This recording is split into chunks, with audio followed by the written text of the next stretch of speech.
Just refresh my page and we should see it. You're live. I am? Yep. Hey, what's good? Welcome to the Hands Up Radio Show with your boy XTrevone Perry. Yo, man, we coming back with another edition of Strength Talk. Tonight's guest, we got none other than Dr. Kevin Bond from the Citadel of Praise and Worship Church with us tonight. We got my friend Jabari. Yeah, we here. We got Jabari Johnson in the building. What up? Titus Showers is with us tonight. What's up, big homie? Thanks for having me, Dan. Man, glad you came. None other than Keith Wonderboy Johnson. How you doing, my brothers? All right. The master himself, Charles Perry. And the living legend, Canton Jones. Yes, sir. Yes, man. Listen, man, so much has transpired since we last been on here. And I'm going to jump right into this because I got to get you. I'm glad to have some bishops with us tonight. We got the Bishop Canton Jones and Bishop Dr. Kevin Bond with us tonight. So I want to get your bishop's take on this one. How are you feeling about where we are at currently? 38 states later, spiking and growing in corona, and over 13 million cases globally. Where we at with it, Pastor Bond? How do you feel about it? Well, when it first started, I did think that we would, they were telling us that, we were going to shut down everything, and within maybe a few weeks, things would be back to normal, or things would be back better than what they were. I didn't have any idea until I did some research. And when I did my research, I found out that all of the plagues or the pandemics or the viruses comparable to this in the past, they lasted for at least a year, 2 years, and some even lasted for 5 years. So when I did that research, I realized that we were going to be in this for much longer than they were telling us at the beginning. So being out of church or being shut down, even at the workplace, because schools are out. Schools, we left our school in the second week of March. Yeah, so we did. And then we've been completely isolated. We've been completely quarantined. We've been completely shut down all this time. So I'm feeling that we really do need the intervention of God, because being able to go into the physical church, whatever that does, it does a whole lot. It really helps people mentally, socially, in other ways. So I'm thinking that where we are right now, many people are weary. And so we're praying for God to shorten these days in this pandemic. My God. Pastor Jones, how you feeling, man? Well, in this day and age, I feel like people as individuals got to be able to hear from God for themselves. I feel like if your spiritual life is based off church, then you're very, very much so behind. I feel like because listen, church is 2 hours on a Sunday and maybe 2 hours on a Wednesday based off Bible study. But man, this pandemic is 24/7. And so you might hear from, CNN, you might hear from whatever you do on the news, and then you're going to hear somebody with some conspiracy theories on the internet about, this, that, 5G, all this stuff that we've heard. And if you're not anchored and you can't hear from God for yourself on what to do for you and your family, then you are probably going to be moved by fear. And so what those messages do, they get you to move in a certain way, to react a certain way to where the enemy wants you to move. That fear, terrorism is design terrorism, is organized terror to get you to move in a certain place so that you'll react a certain way, to spend your money a certain way, to get tested a certain way, to do whatever. So you got to be able to hear from God for yourself on how you govern your family. With me, man, it might be weird what God tells me to do, because if I tell you what God is telling me to do, then that might not be what God is telling you to do. You got to have your tailor-made relationship. For me, We unplug all internet at night when we go to sleep. We, you know, that's not.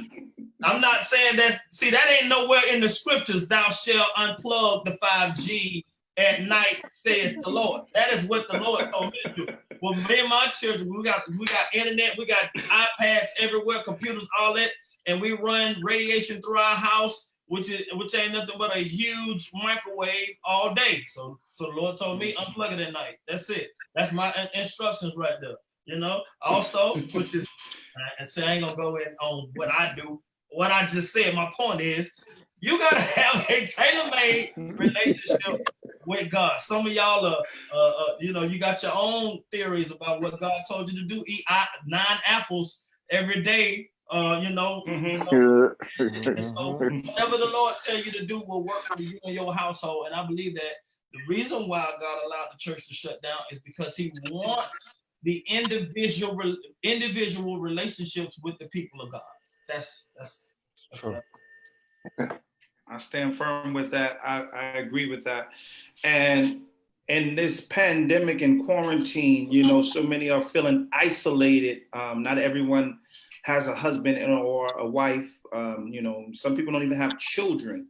And it's getting into the psyches of so many individuals and causing them to be depressed and all types of other stuff.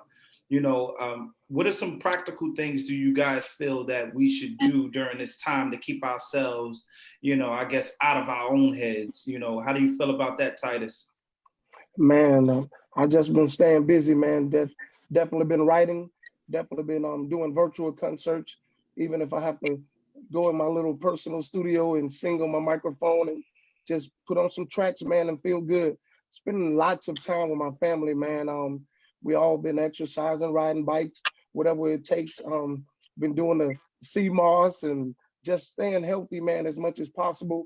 And just, man, doing virtual services with my father at his service, just staying busy, man. And I must add that, you know, that my family and I own several businesses, and we have workers that work for us. We make sure our staff is taken care of. I have a counseling agency along with my brother and I, where we provide assistance to kids from 5 through 24. We've been making sure that our staff know to do social distancing. We provide them with the sanitizer and Lysol, and been a blessing to these families and to these kids in the midst of this pandemic, because mental illnesses is real. And definitely thank God for my staff for working hard and keeping me busy in the midst of all of this, man, singing. And I'm on the road now and just taking care of myself and making sure that I do what I need to do in order to stay safe. Man, how much has changed for Jabari Johnson since we last spoke?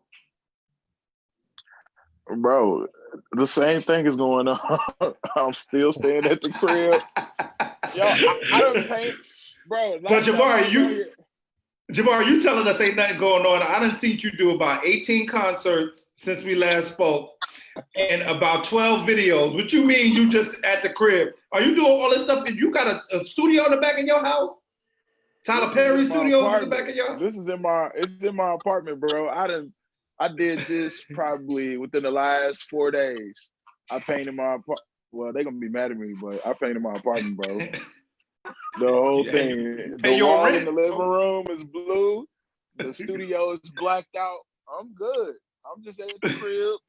Everybody making music now during the pandemic. So, hey, if y'all want to make some music, I'm like, hey, send it to me. As long as you send a deposit, I'm all right. I'm good. I'm for real. I'm chilling, man. I really think people should stay home though and wear their mask. But you know, I'll be the one to break the ice. You know, niggas ain't gonna do that. They ain't gonna stay at home. They ain't gonna stay home. So they not. It is what it is. Yeah. It is what it is. Keith Wonderboy Johnson, man. Tell us how you feeling, man, since we last spoke to you.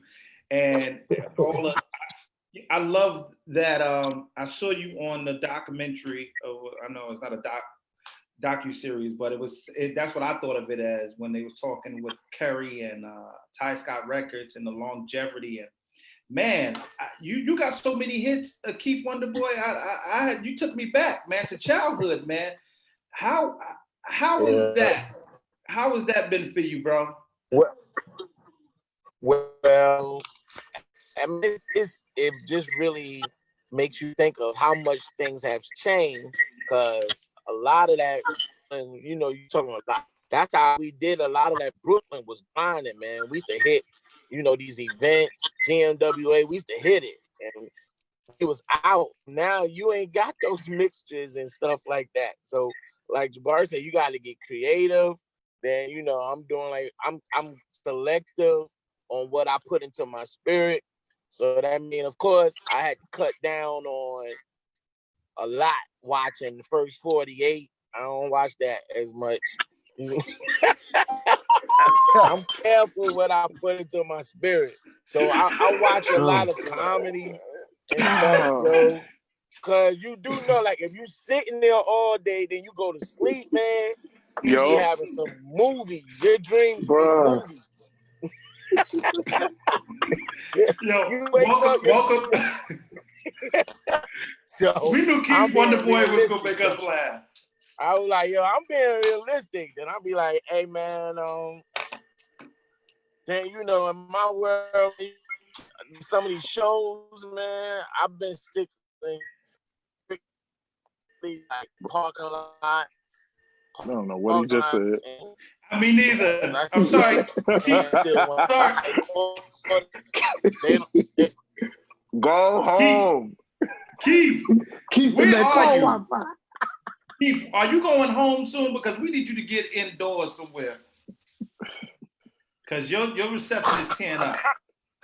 Man, his picture moving like. You can't hear me good? We can hear you say that. Maybe you need to go out and come back in.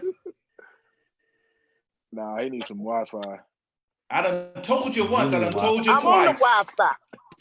It's time for you to get close to Jesus. I don't know where he at, but all right, I'm gonna ask this next question. Killing me too. My bad. I'm Jesus. Gonna hit somebody else. I'm gonna go into my book, and I'm gonna, you know, I am gonna improve, because you know, y'all will not be coming from me, especially my homeboys. And we love you, Keith. I got Bishop on here. That's all right. I'm moving on. I'm moving on. We love. So with I'm moving on. As I was saying, globally, right? We have over 13 million cases globally, with over 500,000 deaths. In the United States, we've taken up maybe about a quarter of that, with over 135,000 deaths here and over 3 million cases here in the United States. This pandemic has turned into what we feared it would turn into, a nightmare. None of us know when we'll be able to get back to the thick of things or any kind of regularity. How does that make you feel, and how do you cope with this during this time, Charles Perry? Oh man, it's definitely not the greatest feeling, but what it really proves though is the real creative genius in each of us. It shows that we have to attack ministry from a new level, and to push the thread a little bit more. You know, to me, it's a challenge, you know, to be more creative. So for me, it's just caused me to come up with new ideas. You know, we can't be down about it. It is what it is, but we have to. I believe the church still has to stand, and the church still has. We've got to hold up the bloodstained banner. You know, we've got to keep the faith, man, and really contend. The Bible says we must contend for the faith. You know, so it's our job as leaders, you know, to really keep the church going, because people are desiccated, they're bound, they're depressed. And, you know, I was talking to a few of my students and mentees and supporters around the world. You'll be surprised, man. People are really in their homes paranoid. One of my students said she hasn't been out but like twice. I couldn't believe this. She said she hasn't been out but twice. Like, people are literally petrified, and it goes back to what I believe Pastor Jones was saying, and that we have to be careful, man. We have to be careful. We're still people of faith. You know, we've got a decree of faith to hold up, man. And we got to keep one another motivated. So I think we just have to be creative. That's it. The church has to be creative. Listen, this is the best time to try those ideas that you didn't want to try before. This is the time to try it now, because the new wave is, listen, for us right now is social media. So we got to get into it. And if you don't know what to do for your ministry, find out. You know, hire you somebody that is an expert in media. To all ministries out there, you don't have to let your ministry die. Your ministry can live through this. The church has to stand. So we got to be creative. You know, create you a series on every Tuesday night, every Thursday night. You know, give them a time. Look, what Batman should say, same bat time, same bat place, same bat channel. We have to lead the people back there. And it's time to give the people consistency. That's the way I see it, bro. No excuses, you know. We just gotta go with it, man. You know. I love that, and it's funny that you said that, Earnest Pugh. I'm gonna let you tackle this in a second, but it's funny you said that because I know some people, and this is not, you know, not come down on anyone, but I know some churches are still having church over the phone. I mean, that's true. No visual, just that's true. And I said, wow, you know, what about those churches? I'm scared for those churches that haven't evolved. You know, what but do those you feel churches is going? don't know. Correct. They don't know. Or they don't have no young person in their church to tell them, like, listen, nobody's doing that. Nobody's calling in for a call-in service right now. What do you feel are some things that they could do to be in it? And I want to ask the pastors this in a second, but Earnest Pugh. I think it's, you know, it's kind of like, to me, it's like and good evening to everybody. I'm sorry for being late. Didn't have any power for a while. Good evening. But I believe that it's causing us to really call upon some things that are right there at our fingertips, and some like my boy Charles was saying, ideas that we had that were lying dormant. And it's like, now this is the best time to sit at your computer without spending a whole lot of money with lights and cameras and actions and paying for large venues, to just give people the content out of your heart. Just out of your heart. This time, you may not have emotional movement and fluff and the pomp and circumstance, but guess what? They probably will have less distractions now that you get a chance to really sit down and articulate the heart of the Father without all of those other props that we have. So I think it's just, man, you got to stir up the gift that's within you, and then just have relevant stuff that can speak to our current reality. We released an album, and I had done all new songs. And the top of the year, after Kobe Bryant died, and then a month later, we had all this stuff dealing with death. So my CEO of the label said, I know you got 14 brand new songs, but we're going to do a song you recorded in 2008. And my heart sunk. But the song was talking about healing for where we are right now, be it emotional, psychological, and physically. So sometimes you got to just put on some stuff that has already been released in that catalog. You think it should be put on the shelf, and God is saying it's speaking to the current reality. So release it. So I believe it. Yeah. Pastor Canton Jones, you are a person that I believe is very innovative, especially for what's happening now. Not to mention that you have a song list like no other. I mean, it seemed like just about everything you put out is a hit. What is Canton Jones doing to remain innovative in times like this and to keep the attention of the people? Well, or encourage them rather, strengthen them during this. I am really, well, a couple things. My brother Titus mentioned family time, and so I really feel like my family time is up. I've spent more time with my family than I ever have in my whole life. You know, I have 4 kids. Lord Jesus, I have 4. Go ahead and prophesy. The devil is. Nice. I have 15-year-old girl. You better get that right. Yeah, 15-year-old girl, 11-year-old boy, 8-year-old boy, 5-year-old boy. And so, man, for the first time in my life, I've gone back old school, and we're having dinner at the table together. We do we no electronics at the table. Let's just talk. And if it's weird, I mean, now it's weird being a guy that really wasn't raised up like that. You know, we did table every now and then, Thanksgiving, Christmas, but just if it's not that time, then, you know, so we're there and we just try to make up conversation and try to do this thing right. And so I've been really digging in the family personally. As far as the church, the Lord told me, and that's why I say it's important to have an individual relationship with God that's not based off of just pastor or just spiritual father, spiritual leader, jurisdiction, because I've been a part of all of that.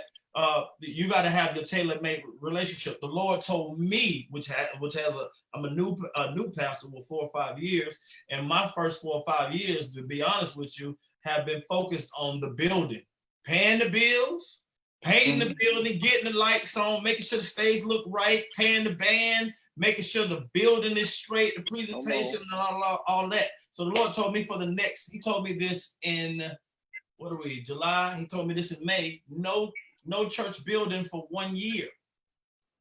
Come on, God. Whether this is what I was told, whether they open up or not. He told me, you don't go into a building for 1 year. I want you to pick a park, have a service in a park, and have Zoom services, not even Facebook. I can't even do Facebook. I'm like, Lord, and I'm a soldier. I'm a soldier that obeys before he understands. That's good. That's good. Go, Wow. And I don't.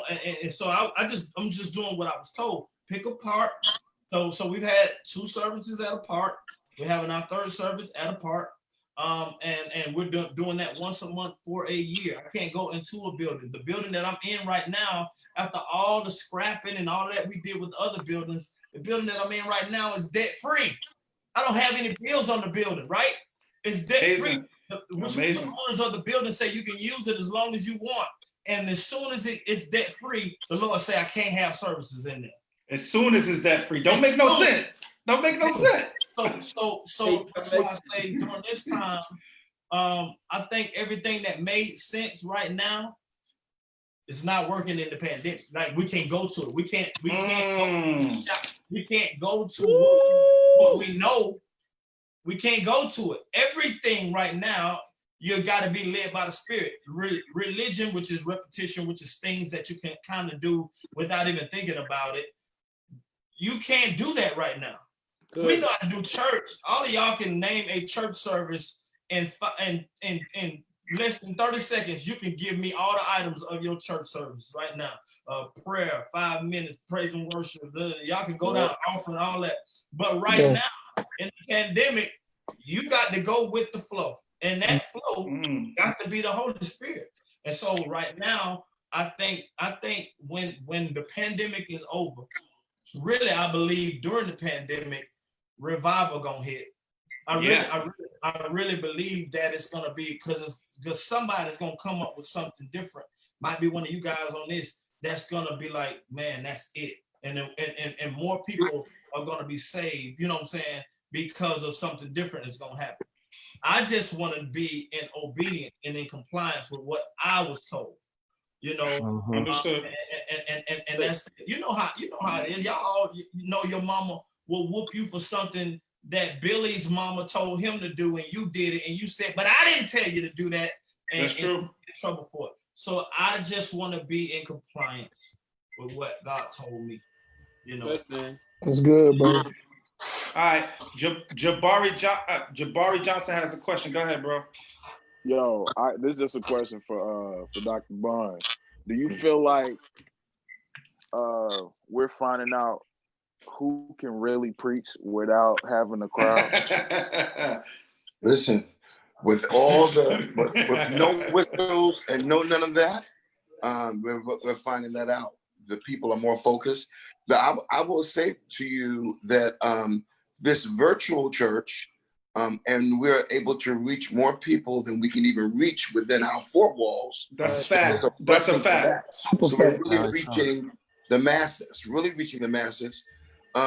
you know, without all the whistles and all that the music and all that other stuff. Some of us don't have anything other than the word. Come on, Bishop. That's all we have, you know.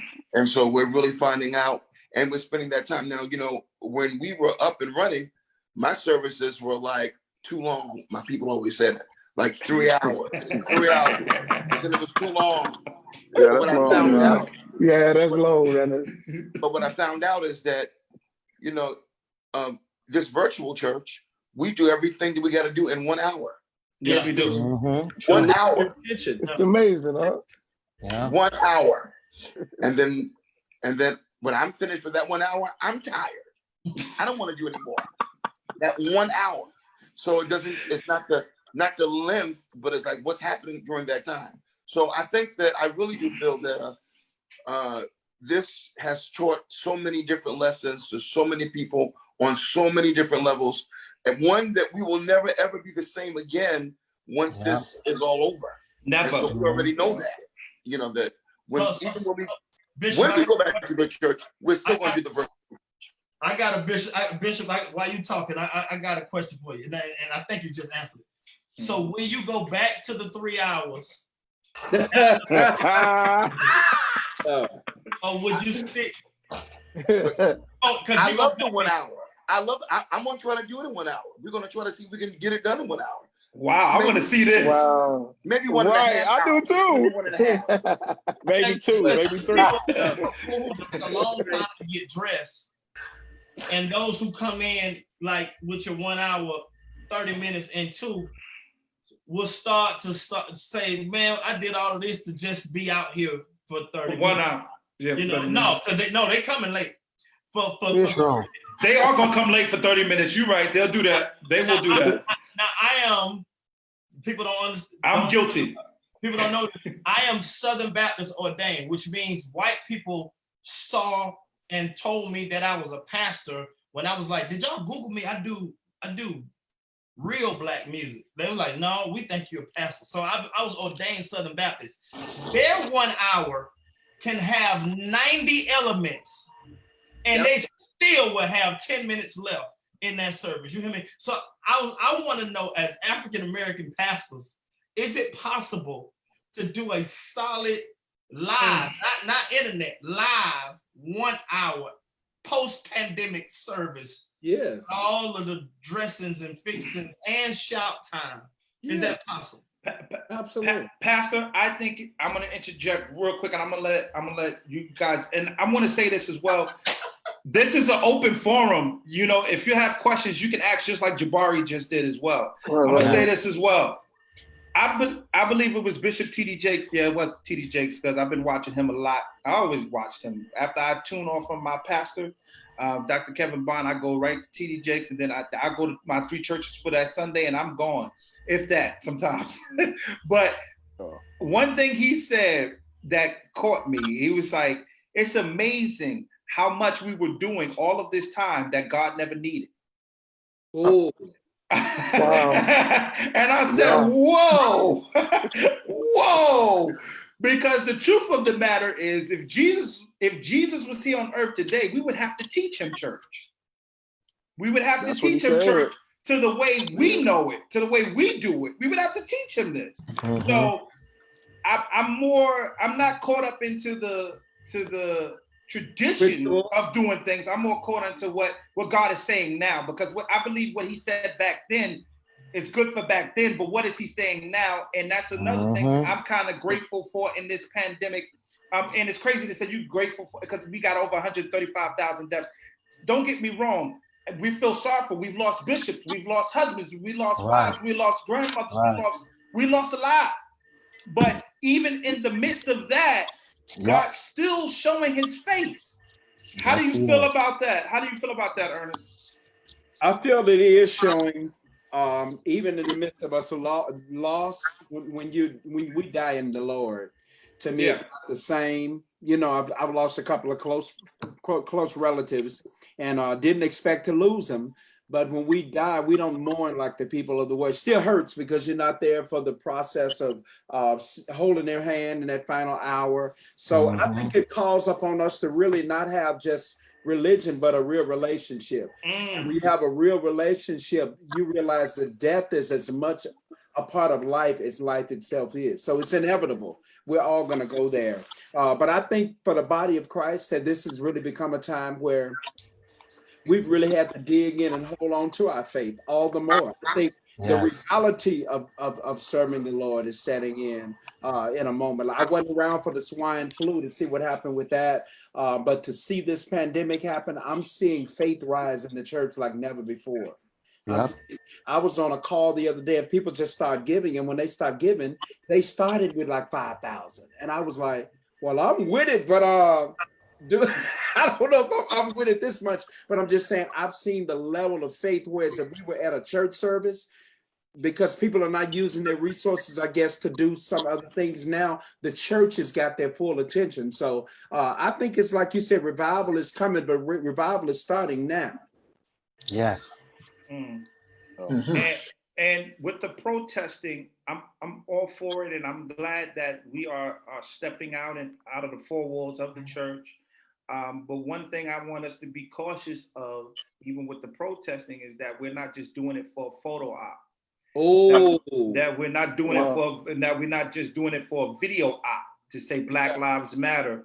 What are some practical things that any one of you can tackle this? I don't want to put anybody on the spot because this may not be your level of expertise, and it's okay to say I just don't know enough to comment on it.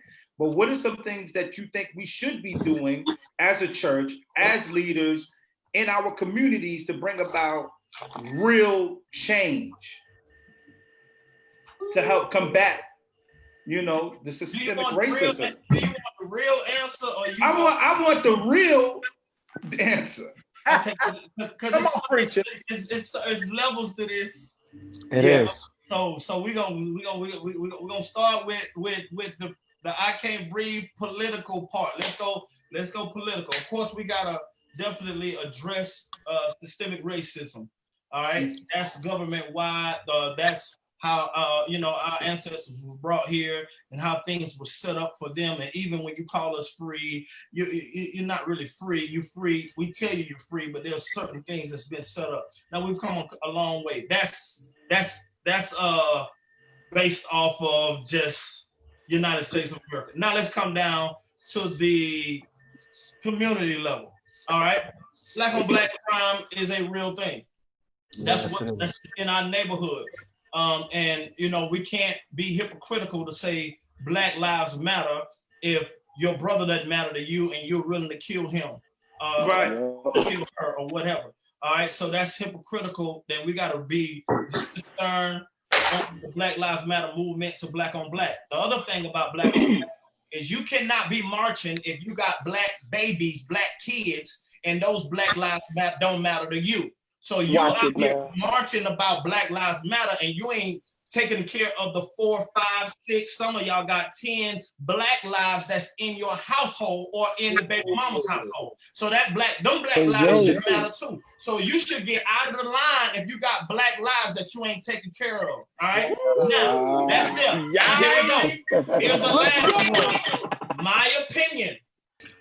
The church. This is the part where I'm a part of. See, this is my part, and all of y'all can comment. Please do help me. But the sound of the guy that's being killed, the sound of the guy that's being killed, which is the African American male for the most part, ages. I know you deal with ages, Titus 5 to 4. The hold in the church for the African American male is 13 to 30. The age of obscurity of Christ, when Jesus was missing from 13 to 30, that hold is in all of our churches for the most part. He might be in the choir, he might be serving on the deacon board here and there, but for the most part, 13 to 30 worldwide African-American male is not in our church, at least not in churches that I see worldwide. And now, here's my passion. The sound of a pop singer is usually somebody white, for the most part, white female, white male. The sound of a country singer is usually white guy, R&B is Black, catered to, guys and mostly women. gospel. We're all do music here.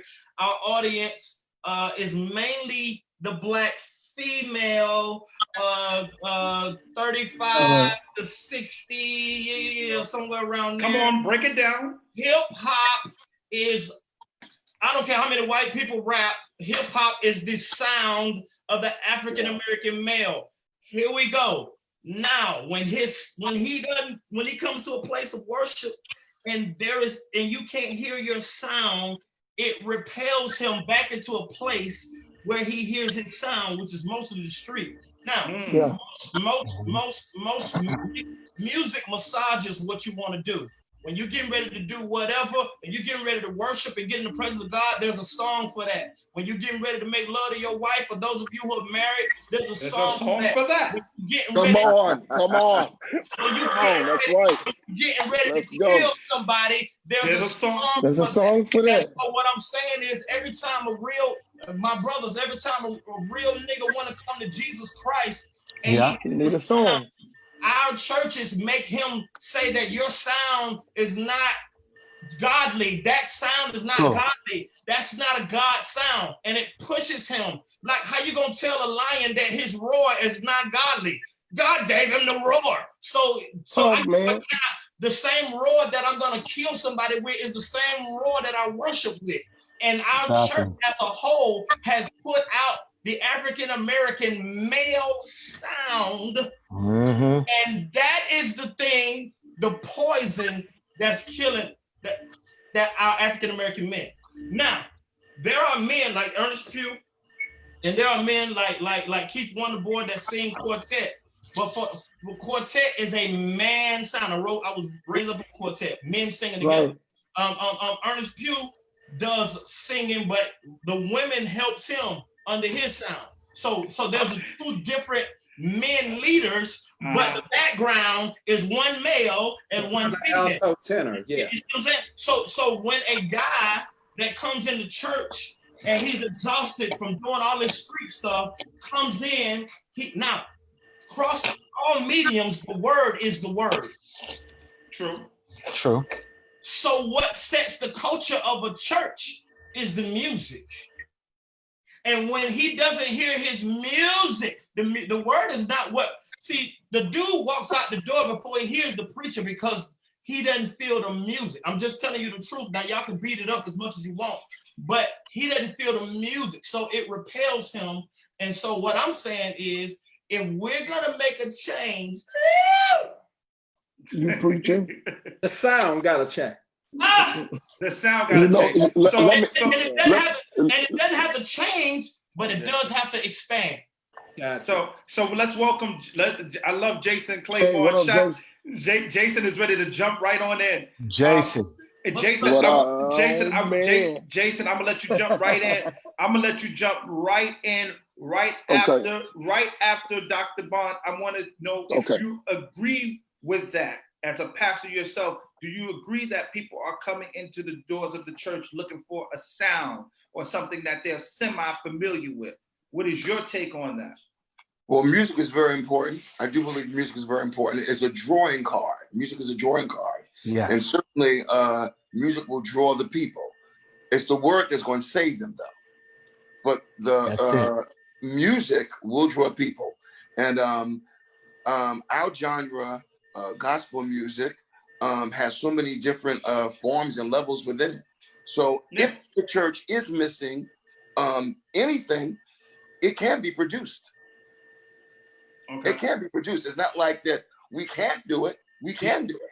But it's again, this discussion tonight, which I'm just listening, is helping too, because we want to find out ways to help each other, our tools, and to make and to find out what's missing, and then be an answer to that. So music is important. You know, as a matter of fact, the Bible says God uses the foolishness of preaching the gospel to save. Can I ask a question, Trey, before Jason comes? So, Pastor Jones, is there a particular sound that you feel is not conducive or appealing or that would attract a male right now in the general. I think all sounds are great. I think they need to see 1K Pugh, which is a hot rapper, featuring Earnest Pugh. They need to see Kurt Franklin featuring Lecrae. They need to see because the sound of your black boys, what it says to us, and the man of God did say that the word is going to save them, which is very true.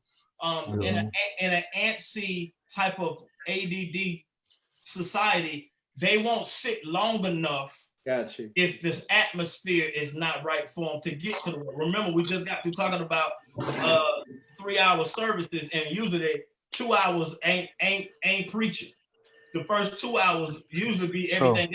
And so you telling me to sit through, and it's almost like just a culture. Hip hop and the Black African American guy, they have a culture. There is no demonic churches that they go into. The preachers that's preaching to them is Future. The preachers that's preaching to them is all of the rappers that's in the headphones.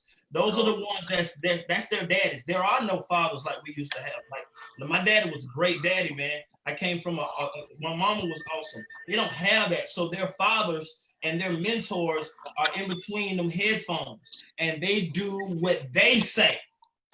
And what I'm saying, do you feel the choirs and praise teams are effective with reaching someone of this? No, niggas ain't gonna listen to no choir. That's the truth. They're not. The bass. They not. But I'm telling you, you know what I'm saying is that. Let me please, I don't want. If the choir does what Kanye West did, okay. Kanye West, the way that Kanye West did. Trevone, you gotta give me some order here. What I'm saying is the basic church service. I've been a worship leader for about 30 years, and the basic church structure. And I come from the hood of Memphis, Tennessee, and all of my family sold weed and all that. But when we came to church, what I'm saying is the setup that we always saw was either choir or praise team. So we That's true. Rappers, and I wish the truth and people like Lecrae had been around, because it would have definitely ministered to me. But what I'm saying is the average church, and if you go look at some of the censuses the people have taken, the average membership as well as viewership is young adult women.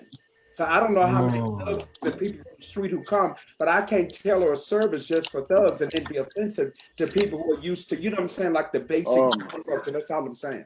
Right. But the premise of the conversation was Black Lives Matter.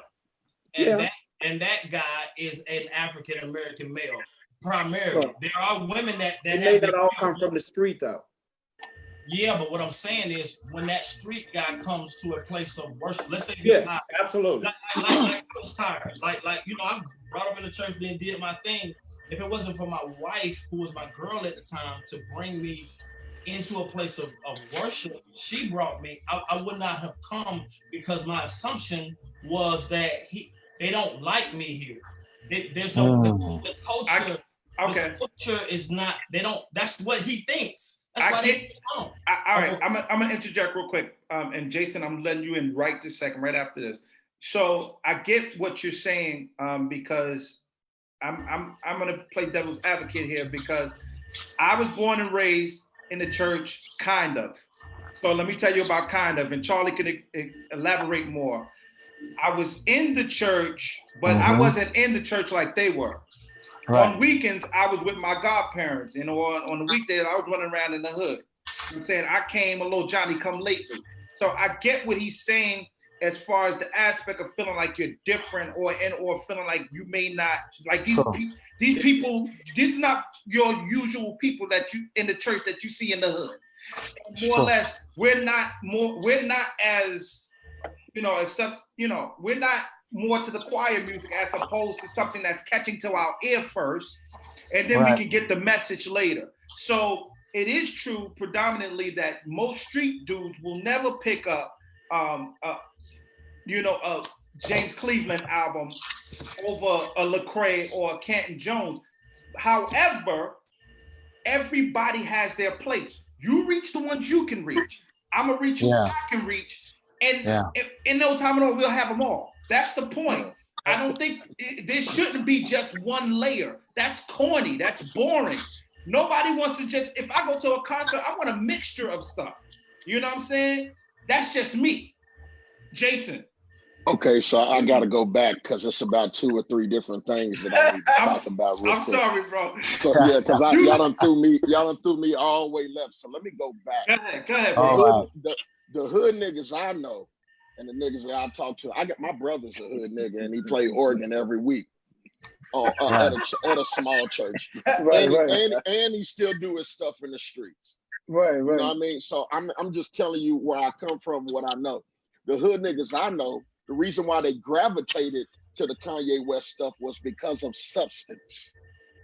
It was because of the substance of what they grandmothers and they aunties and they uncles used to play them back in the day. Good. That's what they want. So you got to try to find like what I did. You know, I was a part of hip hop too. That's how I started in the industry with the Christian rappers, the Righteous Riders. That was me singing all the hooks on the Righteous Riders record. So we figured out how to melt, you know, those hymns and those choir songs and make them a part to be able to make a melting pot of stuff. I remember I took God Is in Control and took Drop It Like It's Hot from the streets, from Snoop Dogg. And if you go right now on that, right, I took that whole beat, sampled it, and put it with God Is in Control. Da-da. Oh no, Work It Out. Da-da, da-da, da-dum, da-dum, don't work it. I'm bouncing just thinking about it. But so and if you go on YouTube right now, it's on there from back in the day. But I had to do something with these young people that come from the streets that don't know nothing about church and don't know all the churchy words and all of that stuff to try to find out how to. And I think it's a creativity thing with the structure of going back like Kanye did. Kanye didn't do nothing new. He took what we did and added hip hop beats to old songs. And then everybody's trying to figure out. So did Kirk. Yeah. Everybody's trying to figure out in the gospel industry. Here's my question. While he's on the top of the charts or while he's making it and doing what he's doing, he didn't take, we have a lot of going to the world and getting when we should be building and making the creativity and doing it. When we're in reality, the world has really gained from us and taking and making it popular with what we've already been doing. So I think it's dual, two sides. I talk to the niggas every week. You know what I'm saying? You know, on the corner at the barbershop, and the respect of it is the fact that they want to hear something that what brought their grandmama over, and wonder why when they walk in the house, you know, grandmama's crying, sitting in the chair, listening to a song by herself. How can we mix that and take that and incorporate it?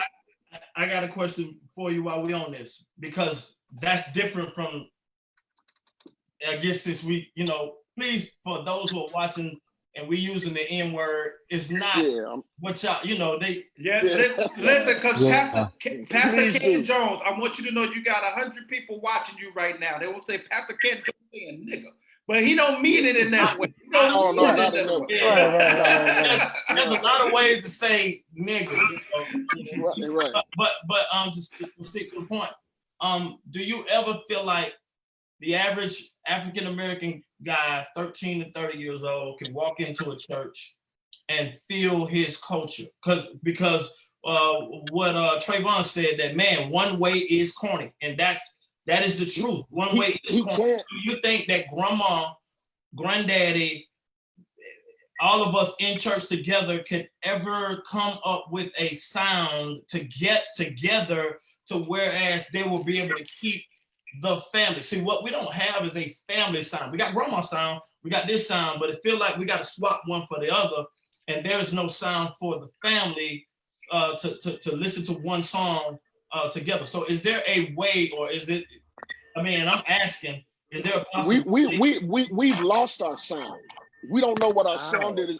We don't know what our sound is anymore because we've lost it. It is gone. We have become to try to act like everybody else instead of being for you to say we are. Jay, for you to say we lost our sound, You got to clarify that for me a little Yeah, bit. because Okay, I want to know. How do we so lose let it? me let me say we have tried to emulate other cultures and be like other cultures Like who? instead, like white folk, Me- like white me in folk. church- I'm in in church, church. I'm talking about church. So the black guy from 13 to 35 don't know what his sound is when he comes into the church now because we've strayed away from it. Trying to have the lights and the smoke and all of that stuff. So they don't know what foot stomping and tambourines and all of that is. So when you try to go back to that, we have lost the culture of our sound, trying to emulate everybody else and be like everybody else when God is like, that's why the cats on the street want what their grandmama went through. We've tried to make everything into touching everybody's senses instead of relationship. Now, I love that. Agree. I love Yeah. that. So keep Wonderboy Johnson, go ahead and jump in, and then Charlie and Titus, I need y'all to Like- get in on this. Absolutely. Listen, Is my equipment better? Yes, sir. A whole lot better. A whole lot better. Okay. Like for example, you came up on that, Trey. Like we came up the same way. See, a lot of guys, people don't believe it, but it's a lot of people. That's their story where they came up. I'm talking about Monday through Saturday night, right over Sunday. They lived a nigga thugger life, and then they went to church on Sunday. That's why you see you're not shocked to see people. You be in church and be like, I know that dude. He's a straight killer. But what got his attention is that song. You'd be like, I personally saw him shoot 3 people. But yo, what got his attention is, like you said, when he hear that sound, you know, when he hear that sound, that grandma, he knew that meant Sunday morning, that meant church. When he hear that sound that grandma put in his life. That's why, hey, I love Kurt Franklin. I love the way he mixed to, and he brought the young people in, the Go Jesus, Go. But there's some of the people I know, they felt like, you know, especially, you know, when the Kurt, you know what I'm saying, and all like that, they be like, Kurt Franklin is corny. You can't be a hoodlum and a churchgoer at the same time. Make up your mind. You can't do both. You can't do both. That's why I feel they gotta always promote and get a mix sound, like you said, Trayvon. That's why it's so important that you just can't shut out a rap. You know, you can't shut out people such as myself and Canton Jones. Because we all collectively together, we get their attention. So it might be somebody. It might, when Kirk don't get them, it might be Canton that get them. Right. But most cats want early reason why we sing. Go ahead, Titus. Go ahead. Well, I was just gonna say, it's impossible to have this one sound aspect, because God has made all of us special. He says, "Let every man minister according to the ability which I have given you." I cannot be Keith. I cannot be Ernest. I cannot be Jay, Jabari, you know, K. Joe. I don't have the flow. That's why I got you to feature. You know, so every man has to minister according to the ability which God has given them. But you can show your versatility. But there's as we compare the street cats to cats like me, my dad's a PK. I grew up a PK, so I had that foundation. So I love that Jesus keep me near the cross and the pass me knots. And now my dog that I went to school with, you know, gang bang, went to jail at 12. He don't know nothing about Jesus keep me to the cross. So you got to meet a person where they at, you know? So you bring them into something, you have to meet them where, that's what Jesus did. He didn't go to that well and say, lady, you slept with all these people and you did this and all that. He met them where they at. So the key to reaching everybody is to meet them where they at and let God do the rest, man. And like Pastor Bond says, never minimize the great worship. Never minimize. Oh, I'm sorry. I'm about to close. No. I'm about to close. Sorry, Titus. I'm not rushing you. Go ahead, bro. No, you good, bro. All I'm saying, bro. So there has to be a setup. The singing comes, but like Pastor Bond says, the word of God is what's going to draw them. We all have our issues, and the word is designed to not make us feel good. The word is supposed to cut us up. This amazing analogy, I promise you, man. The word has to be like a thief breaking in your house. All of us have some good stuff in us, but in order to find those valuables that's in us, the word got to cut us up. And man, and when the word cut us up, man, God can get the glory. I'm through. I love that. I love that. Go ahead, Bart. I just want to know who said that was the sound of the church. That's what I'm trying to figure out. Because I grew up and my mom was just like, my mom would hate like gospel rap and stuff like that.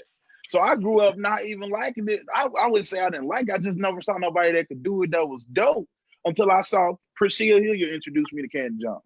And then I was like, yo, this is fire. You know what I'm saying? But then the same thing, you got to think about the McDonald's tour was going on and Canton Jones was on there. I was there at the Potter's house when all the choirs and everybody sung. Everybody was still in their seat, singing from their seat, standing up, having fun, stuff like that. But when Canton got on the stage, we all in the front jumping around, even some of the older people. So you can't say that there's one sound that's just going to reach the older people or the young. I feel like I'm with Canton on this one. If I got homies that grandmas did, everybody don't have a grandma that got on her knees and prayed at 3 o'clock in the morning. Some of these people, grandmas are thugs just like them, or in the street. True. That's all they know is the street. So when they come to church, if they don't hear a sound that they're familiar with, if they don't hear a sound that they're familiar with, then it's like, man, this is whack. But if they come in there and they hear a Canton Jones or they hear Lecrae or Kirk Franklin or something like that, they like, yo, I can get with this because they meet me where I'm at. Everybody don't want to hear Draw Me Near or Oceans. Some people want to hear some Christian rap. So if your sound mix it up. If your sound has substance, you ain't got to worry about it.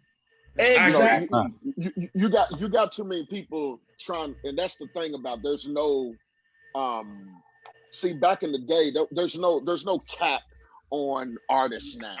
You know, everybody can be an artist. Everybody can drop something. Everybody can do the same thing. So, you know, it's harder for those that have substance in their music that, you know, that you filter through all of the weak stuff.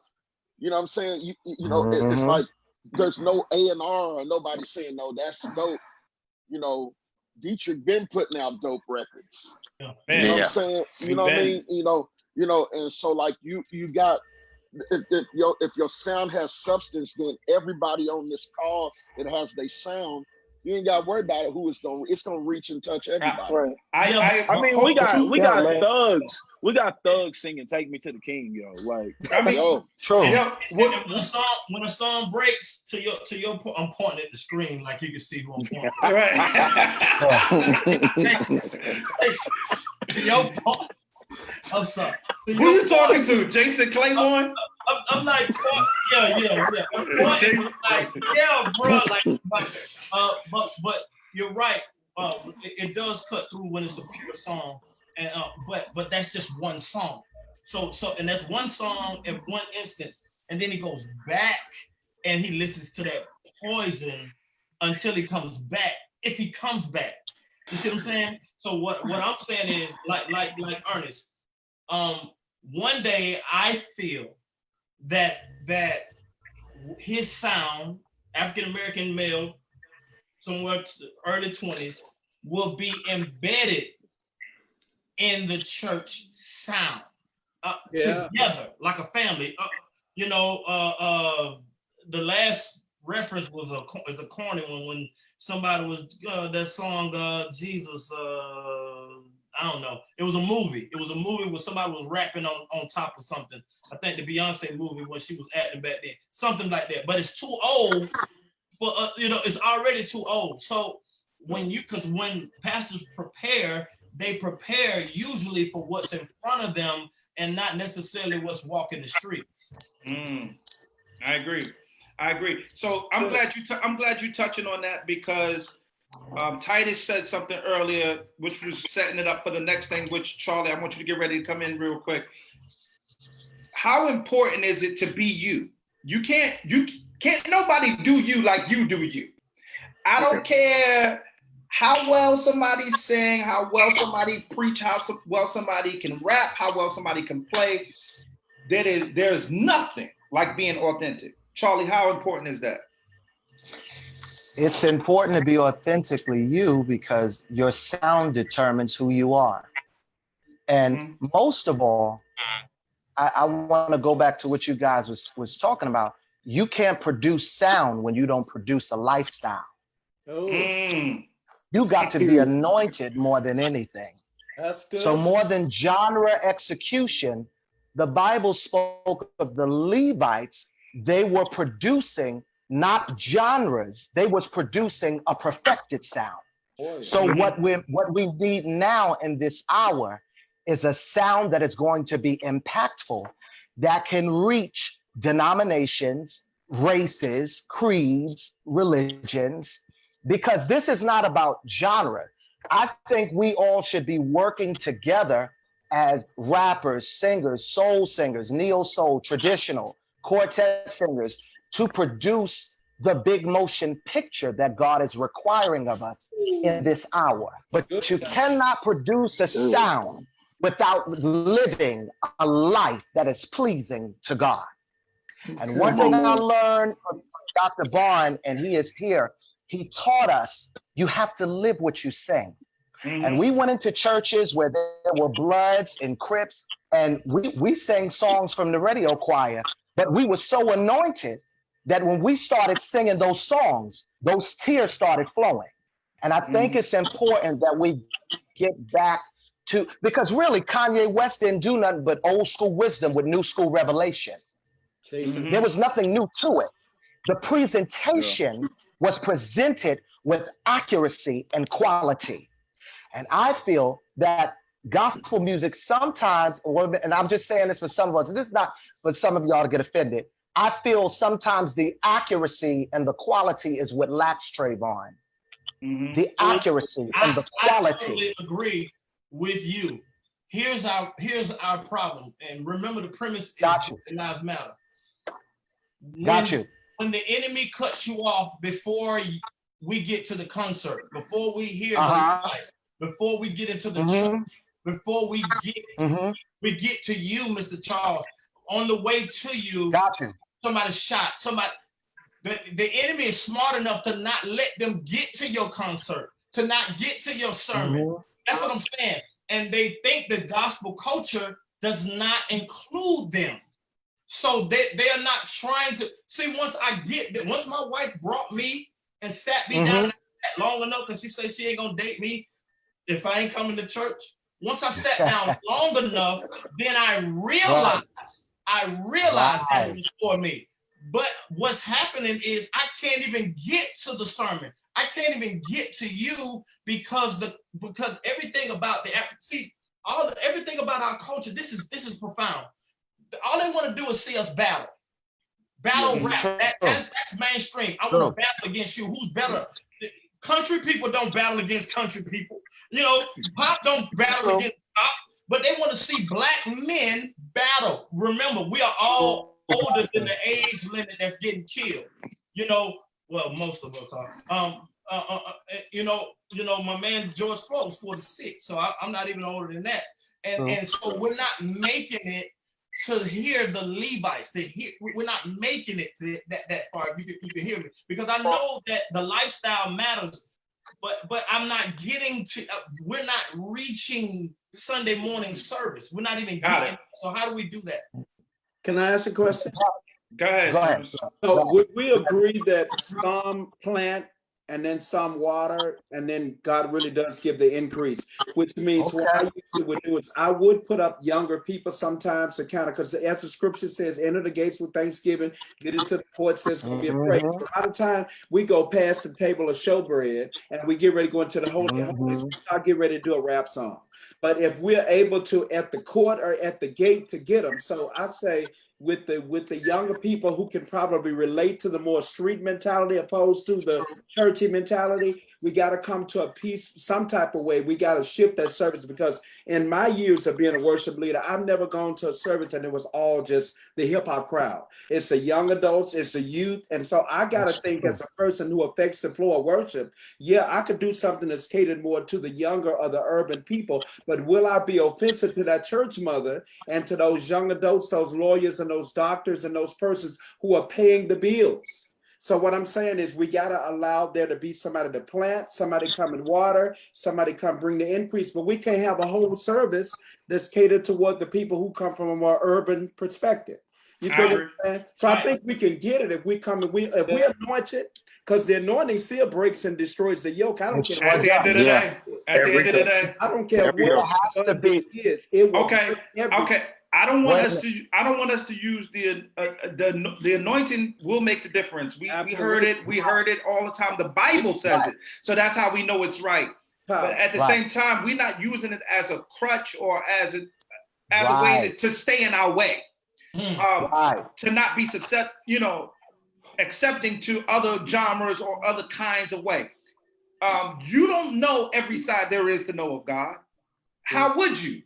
You haven't died and gone to heaven. You haven't died and gone to heaven yet. So don't tell me that what I'm doing ain't God and what you're doing is God.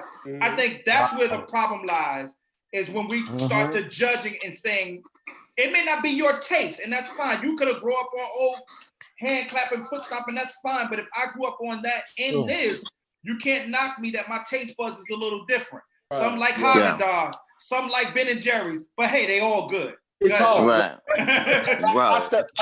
Pastor Jones, he made an amazing statement. I've always said it. There needs to be a balance between worlds. I think if they saw more collaborative efforts amongst the Canton Jones and the James Hall, the Ricky Dillets, the Hezekiah Walkers, if they saw more collaborative efforts, this would put all of that to rest. But to me, there isn't enough color musically. That's just my own personal opinion. Can I add to the? I know it's politics, guys. Yeah. I understand. But there needs to be, Jason, and Jason, I know you understand me, Jason, because you work with all of these calibers of artists, no matter the genre as a writer. But there needs to be more. We just need to see more togetherness. So I agree with Pastor Jones. I've always said that. When we go to these programs, they're one-dimensional. Go ahead, Jason. Go ahead, Jason. I'm listening. It has to be consistency with what you said, Charles. It can't be one song on the album in 2008, and then the next time you do it again is 2020. That's not what we're talking about. You know what I mean? It has to be. I go back to it because I study what's happening. Secular music, white dude from my city, Jack Harlow. Right. He got a song on the radio called "What's Poppin'." He went back. The song is in the top 10. Went back and did it with Lil Wayne, the baby, and Tory Lanez. It's the fact of the consistent collaborative effort that. But this is the problem with that. It's platform abuse, because after you get to a certain stature, you forget about me. A lot of people don't remember me because I don't have braids no more, or my hair has changed, or they forget who I am or where I came from, or the fact that I sat down at a Waffle House in Las Vegas with Keith Wonderboy Johnson when I was 22 years old. You know what I mean? I don't. Or that I was, with Canton on backstage at a Holy Hip Hop Awards in Atlanta, where nobody didn't know who I was. You forget about, you see what I'm saying? So we forget about that, and once somebody gets a little edge on the platform and you get up into that 15 or top 20, you start getting spiritual and selective amnesia. And so there is not a that ain't spiritual, Doc. Okay, so you're right. So you get selective amnesia, and you only call my name in my season. Right. Right. So instead of you only call. I don't. I need to put my cash app on here. Go ahead, No, bro. no, Yes, but sir. you only call my name in my season, and then when I Right. come into my season in a different season in my life, you forget about who I am or what Right. God has done for me. Not the fact that my anointing has changed or I haven't been enlightened, but you forget where I came from. Instead of and the reason why all of them are rich is because they've caught the thing of consistency with working together. Keith Wonderboy Johnson, you can't just be on Ricky's album this time, but Ricky need to be on your album coming out next. That's And it should be true. the labels The and the next time. A&R That's should how it have no should be. problem with the collabs on a regular basis. Yes, Mhm. sir. We don't do that enough. So that's why nobody Okay. can hear our sound and the I'm- consistency of everything that's happening in our I'm- sound because I'm- they don't get our sound consistent. I'm glad you touched on that. Dr. Bond, how important is it for us to, I love this. This is just a God thing because y'all working right into my next segments and don't even know it. How important is it for us to work together, Dr. Bond? Very, very important for us to work together because we need each other. And We sure nobody do. is an island by themselves. We're all a part of the No, that's main. right. We all need each other. Yeah. And all of us do that. So I might not be that rapper, but one of you can be a great rapper. And That's so true. I think the songwriter said, how to reach the masses, men of every birth. For an answer, Exactly. Jesus is key. He said, if I be lifted up, I'll draw all men unto me. So the Exactly. main thing is lifting Jesus up. So if you're going to lift them up in rap, somebody's going to lift them up in neo soul, or somebody's going to lift them up this way or that way. However you do it, just lift them up. And if you lift them up in the way that God has given you to lift them up, we'll be doing all the people. Because the world needs what we got. We've got it, and they need it. So That's we true. want to be Exactly. give it to them. Also said, our virtual thing that we're doing, this is powerful. We're reaching people virtually that would never come into the church. We would never. Exactly. That's true. Pastor Jones is saying that he's doing services out in the park. People won't come in with 4 doors. Do whatever you can do to reach the masses. That's it. However it is. If it's through rap, if it's through a 90-mile-a-minute church song, hand clapping, do that. Do what works for you. And when the anointing gets on it, that's when God does the drawing. Yeah. Yes. That's So true. even if the 13, the 30-year-old can't hear his sound, maybe God might reach him through a way. I love that. I mean, That's you good. know what He's breaking up. I'm sorry. Pastor, do that. And then come on with that now. Pastor, can you hear me? Can you hear me? You're breaking I up, can hear you. Dr. Bond. Try to get in a I broke better. up. Yes, just try to get Yes, in a sir. better area. Maybe at the stairs. I know you're in the church.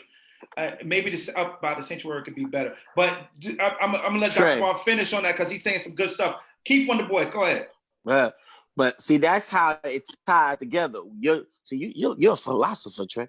It ties together, like what you say, how important it is to be one, authentic, and then 2, it's important for us to work together. Together. You know what I'm saying? We all relate. For example, it's very important to be authentic because you have to be what you know the Lord has called you to be.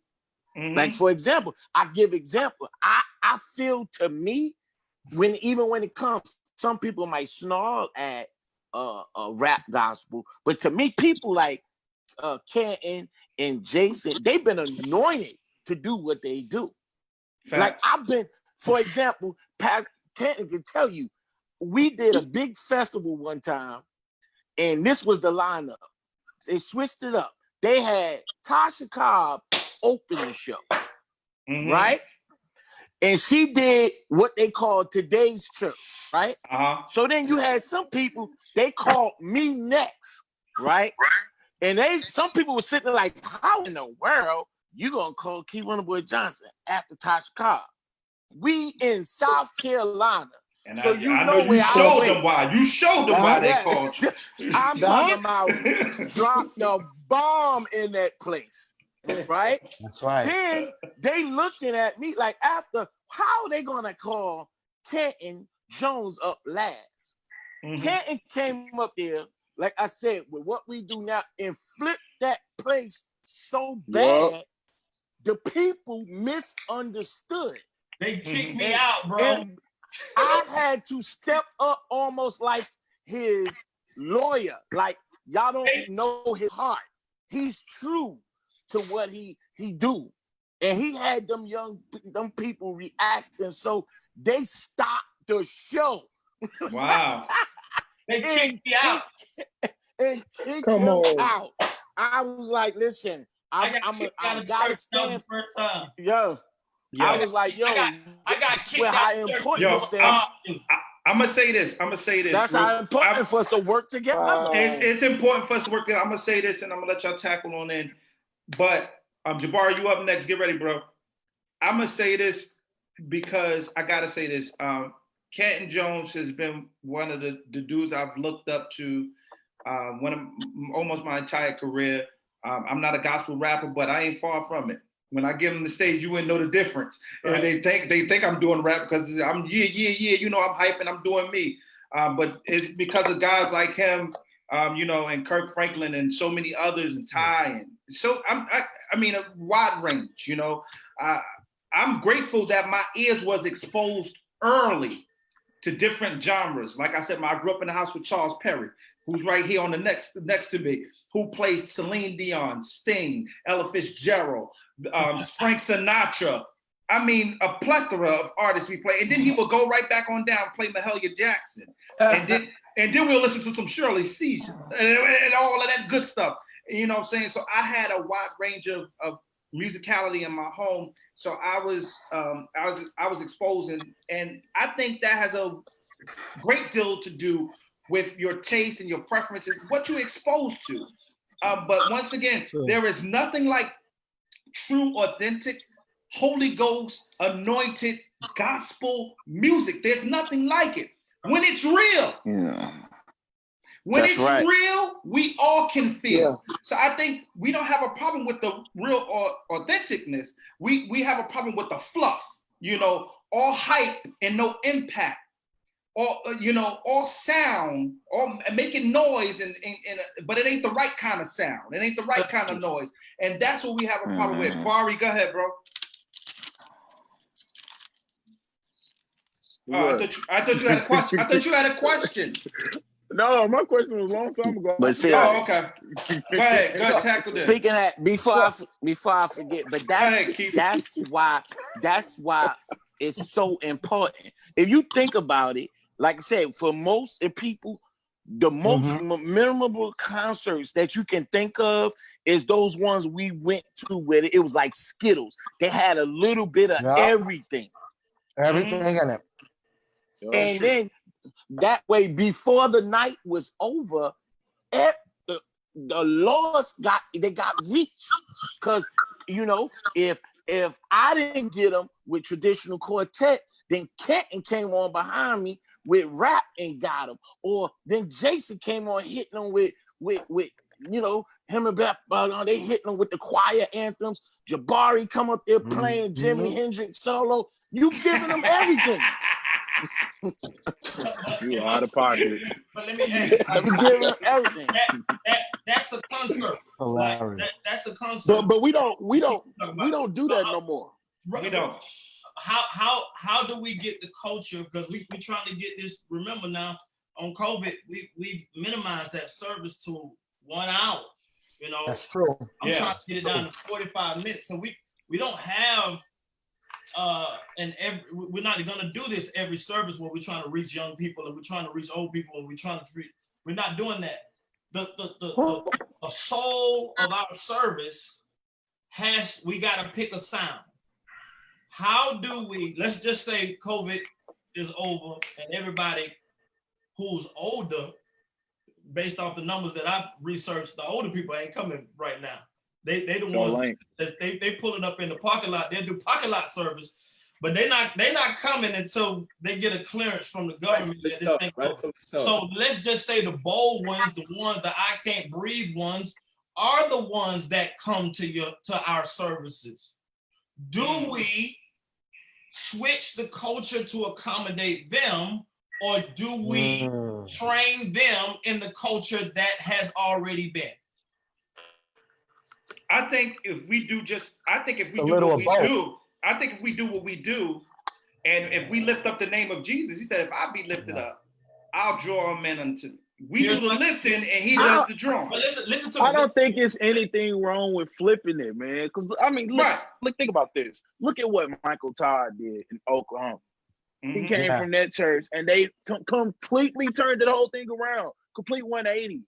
And that, of course, they do a lot of CCM music there. But I was listening one Sunday, and they was doing some gospel music. I think it's enough Sundays in the month for everybody to get they feel, get their taste for whatever kind of music you want to listen to. But just to go back to what Ken just said, I got a question. Ken. Who really wants to go to church for an hour? Oh, not me. Who want to come? I've been going through it at least for a whole week. Well, at least two. Well, at least two. I'm not saying that. I know on the internet, you know, when you sit here watching the screen, ADD kicks in. Like I got a big screen right here, so I'm watching y'all, but I'm watching this. I'm watching because I'm a doula. I gotta be doing more than one thing. Me too. I don't know why, but that's just me. So I know that 1 hour service. I'm doing several things. What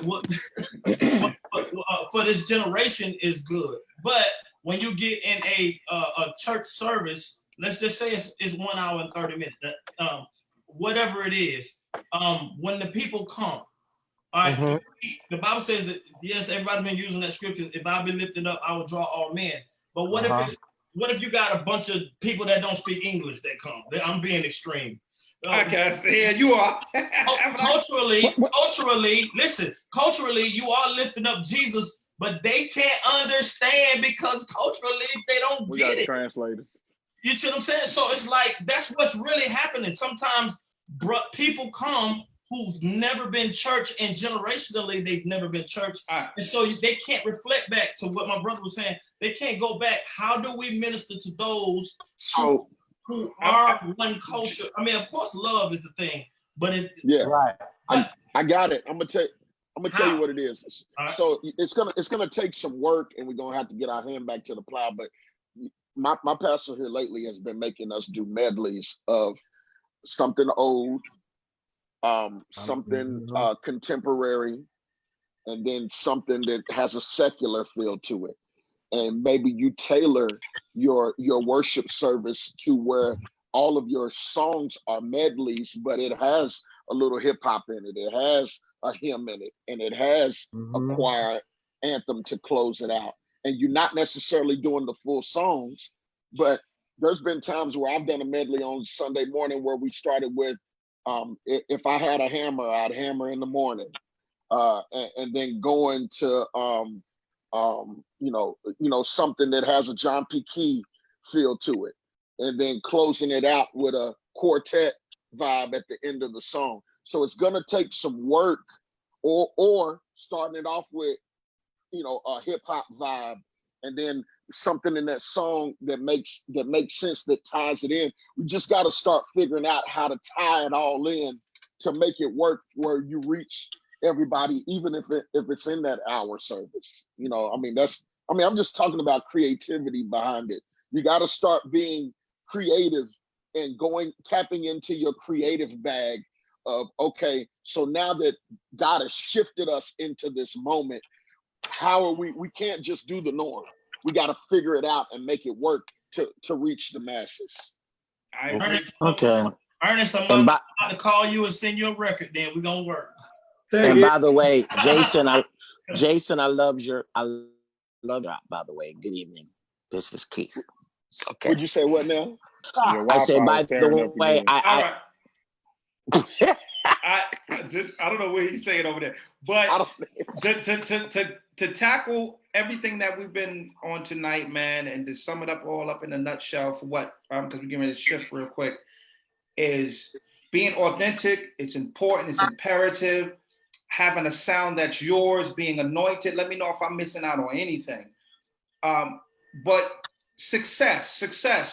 People, everybody wants to be successful within their own rights. Everybody wants to be known for something or remembered for something. How do we go about being successful, Ernest? What does that mean to you? I think success is more about achievement, Right. competition. Right. Because when you focus as competition, you kind of can begin to internalize, you know, your accomplishments that you're doing. But when you're doing it just to succeed, it's all about achieving a goal. You kind of are competing with nobody but yourself. Rather it's physical to get in the gym. I think some people start out in January, but either there's a heart condition, there's a goal that you got in terms of how you want to look. And so I think when you the Bible says it like this, you never look on another man's field. Because when you look on somebody else's field, it all like that analogy where people say the grass always looks greener. No, if you're focused on what God has put you in the earth to do, and you're doing it, and you know doing it with all your heart and all your might and all your strength, and it's you're excited about. I think that's what kind of keeps you going. But when we turn our eyes and begin to compete, I think it just takes a different spirit. Sure does. Is competing even godly, Dr. Kevin Bond? Well, there is, I think that good singers make other singers sing better. That's good. I think that good preachers make other preachers preach better. I think good pastors help other pastors to pastor better. So I think that is something about that we can learn from each other. And it doesn't have to be a competition, but it can be, I want to, helping me stay on my game or helping me stay on the right level. Sometimes people will lag behind. So it's important for us to kind of like bring them along with us and help them out. Sometimes you don't have to reinvent the wheel again if it's already been invented. Sometimes you can look across and see what somebody else is doing and say, I'm going to do that. I'm going to do what they're doing because it's working for them over there. It should work for me over here. I agree. Iron sharpens iron. That's the next thing. So with that being said, I'll never forget a time when I think it was like maybe 2 years ago. Canton, was that about 2 years ago or so when you performed on the Stella's Last? Yes, sir. Maybe two. Yeah. This dude came out and did I Can't Help It. And the place erupted. And I said, one day, I'm gonna give me a song that could kill an audience like that. So it's not that I was wanting to compete with Canton. It's just like, yo, chills, goosebumps all over the place. And so I want you to know, brother, you are impactful. I just want to let you know that you are impactful, and we appreciate what you bring. Because and I think that's important to show to give our people give them their roses while they can smell them. Appreciate our people because I'm gonna touch on this too because this is so disheartening. Pop Smoke dies, right? And this one dies and that one dies, and they sell millions and millions of units that they would not have sold if they were alive. It's stupid. Why do we do that, Jabari? Why do we wait till it's all said and done to give people their roses? Why? I don't know. I've been saying the same thing. I'm just like, yo, people die. Aretha Franklin died and her sales went up for how long? Whitney Houston died, same thing happened. Pop Smoke, now I ain't gonna lie, Pop Smoke record is fire. But I don't understand why you just can't let people see those numbers while they're alive. I don't get it. Yes. I don't get it. Because I don't want my sales to go up when I'm dead. I want to enjoy it while I'm I here. want that now. I got kids to take care of. The legacy So I want that now. I got some sad truth for you. If you ever want to be great, die. Oh, True. I think about this though. What Thomas Clay? Sure. Yeah. Oh my God! Please, you're gonna make me cry, bro. Please don't make me cry, y'all. Don't do it. Please don't do that. Everybody wanted to jump on the Thomas Clay bandwagon when he passed away. Yeah, that was stupid. But where was y'all at when he was here? Let me tell you. It was some people. You know what? I want to say this. Some people waiting on us to die anyway. Because they don't want us to live up to our potential. Wow, come on. So the reality is, my brothers, they would rather see you die and win than to win alive. Wow. Because even once you win after you die, the season is only short-lived. That's what y'all fail to realize. Yeah. Those sales don't stand forever. They Yeah. fade. Right. And people, when they see your potential, that's just what it is. Yeah. Right. And then and let me Absolutely. add to Charles Perry, nobody wants to stamp their replacement. Ooh, shut your mouth. Shut up, Jason. Shut your mouth. So Watch yourself, Absolutely. Jason. Now you let, getting into the let me doorkeepers again. You Yes, getting back. sir. let me I'm sorry, back I'm to going the- I'm going to talk about it. I'm going to talk about it. You turn 50. This is good. This is good. So if we get 60 and 65, are we not going to leave that church with a good somebody who can come behind us? Come on. No, we're not, because let me tell you what it is. This is the problem. This is the problem. Black folk have really only had church. So if they've had Yeah. that's why if my mother was 25 when she became the choir president and she's 65 now and she's still the choir president, you haven't given an opportunity for nobody new to come in Nobody knew. to cultivate them. I agree. And I'm not going to be fighting over position at 65. but this is the thing. But guess what, Ernest? You're great. You're great in who God made you to be. And you know what I mean? And your song and everything that's going on, it's the fact of there's a lot of insecurity. Yes, it is. There's a lot of insecure people that don't deal with their insecurities and they hide behind the platform. Okay. So and let me finish my statement, because I Go know ahead. y'all want me to say it, but I'm No, gonna I say No, it. go That's ahead. what Say we it. here. That's what we here Say it. for. Go ahead. There- Go ahead. there's a lot of insecure people that have platforms that have Wow. never dealt with their insecurities, and so they keep climbing up and Yeah. building up on their insecurities. So when they get up to the top, they don't know how to help somebody else come up because they've never had an opportunity to deal with what they should have dealt with back in the beginning. So you have a lot of people that are super gifted and talented that are not comfortable with who they are when they go home. It's true. My mama. Yikes. You know what I'm saying? So I think a lot so of good leaders and good fathers and good people like me. I did 20 years in the military. So for me to not train my replacement when I was going to a different particular thing, I get a negative evaluation from the military. So I always Wow. thought that you set up the next That's person. good, Ernest. That's That good. continue. And even but if see, this is the thing.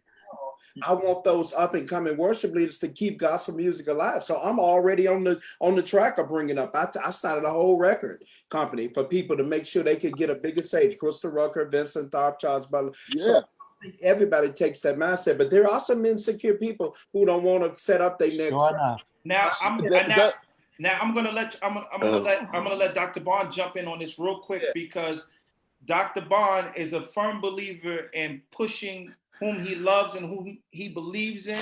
He would take his time out. He would take his money. Yes, and many of you, we're used to having V. James Hall on here with us normally, but Dr. Bond took his spot tonight. Amen.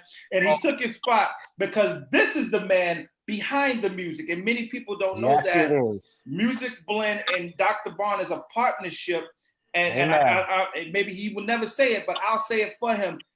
How important is it to push others, Dr. Bond? Listen, this is what God has called us to do. And some people are not doing it and they're not living up to what God told them to do. Some people are trying to blackball people or trying to, just not wanting people to get ahead. But I already know there's a blessing when you push other people. Because if you don't know who's going to be the next what, but if you can push them to help them to get where they need to go, who knows what how many souls we talking about lifting up Jesus, right? So we want to push those people that can lift. There's some people that I won't ever be able to reach, but a Trevone Perry can. Yeah. Mm-hmm. But a Charles Perry can. Yeah. Mm-hmm. But a Pastor Canton Jones can, or Ernest Pugh can. So I'll still benefit if I push you. Yeah. That's right, Pastor. Me pushing you and you become great. Listen, I was sitting here tonight, and as I heard Charlie talk, I heard myself talk. As I heard Trevone talk, I heard myself talk. So I'm saying to you, people that are so insecure that they don't want to push nobody, they're going to die alone. Yeah. Oh, that's so good, Pastor. Oh, that's so good, Pastor. Good. I believe That's so good. Yo, That's so good. Wow. bro, I like think So about applaud it. good. applaud. Go ahead, Jason. Go ahead, go ahead.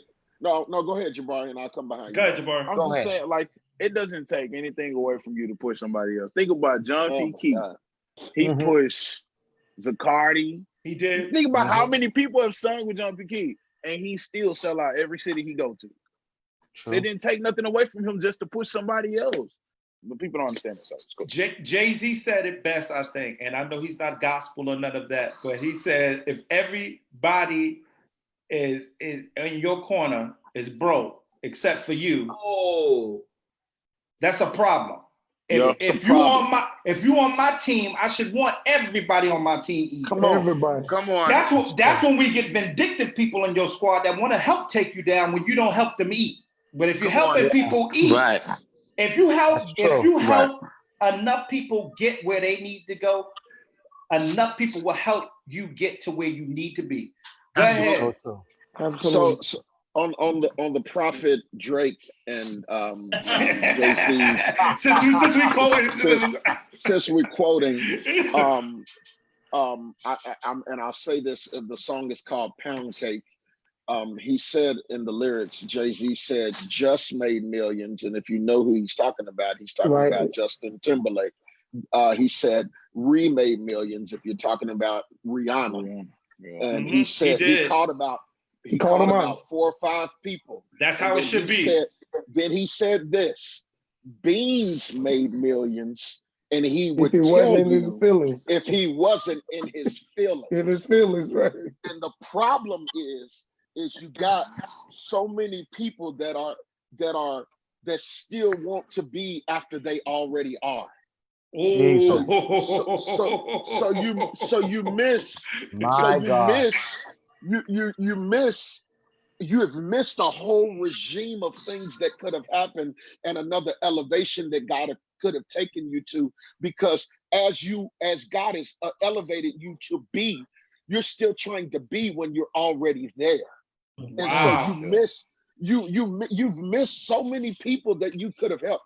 So I'm just true. calling them out. There is no reason why Kirk Franklin shouldn't have had a stomp Nike. That's true. But if you miss, there's seasons of you missing things that are happening. And I'm not calling Kirk out. I'm just talking about, I feel like we don't tap into the fullness of God to be able to receive everything that he has for us. And some people are going to get to heaven and still have barnyards stored up of stuff that they could have had on earth. I because agree.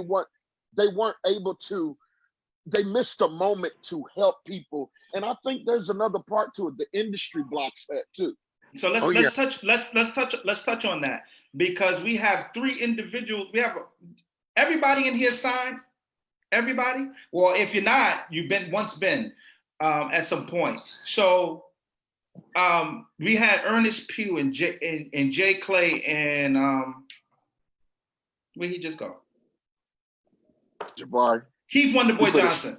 But no, Keith Wonderboy Johnson, you guys was just a part of I called it a docu-series, because that's what it was to me, with Black Smoke and Ty Scott Records. I watched that, and I saw the countless of hits that came between those 2 companies. Ty Scott being one of the longest Black-owned businesses still running to this day, as far as gospel record labels is concerned.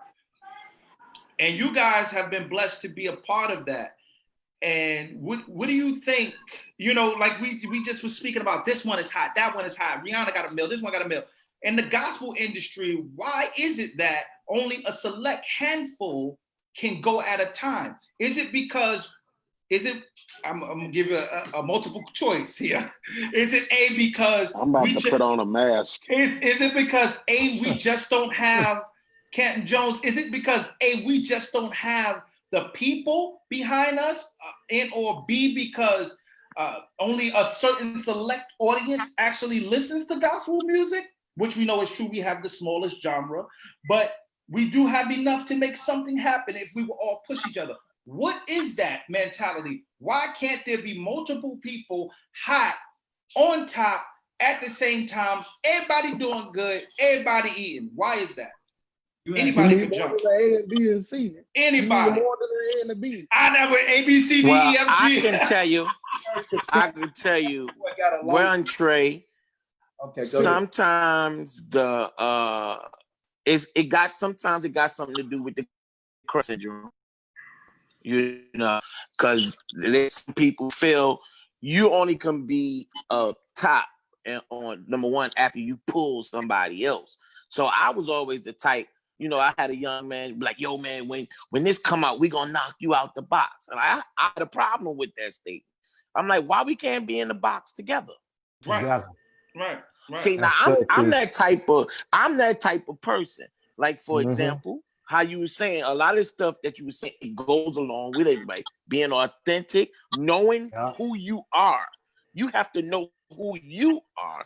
And then working together in the right spirit. So I can, you know, I'm quite sure. Remember how I dropped the bomb on you before? And you was like, you can't really believe people. I said that.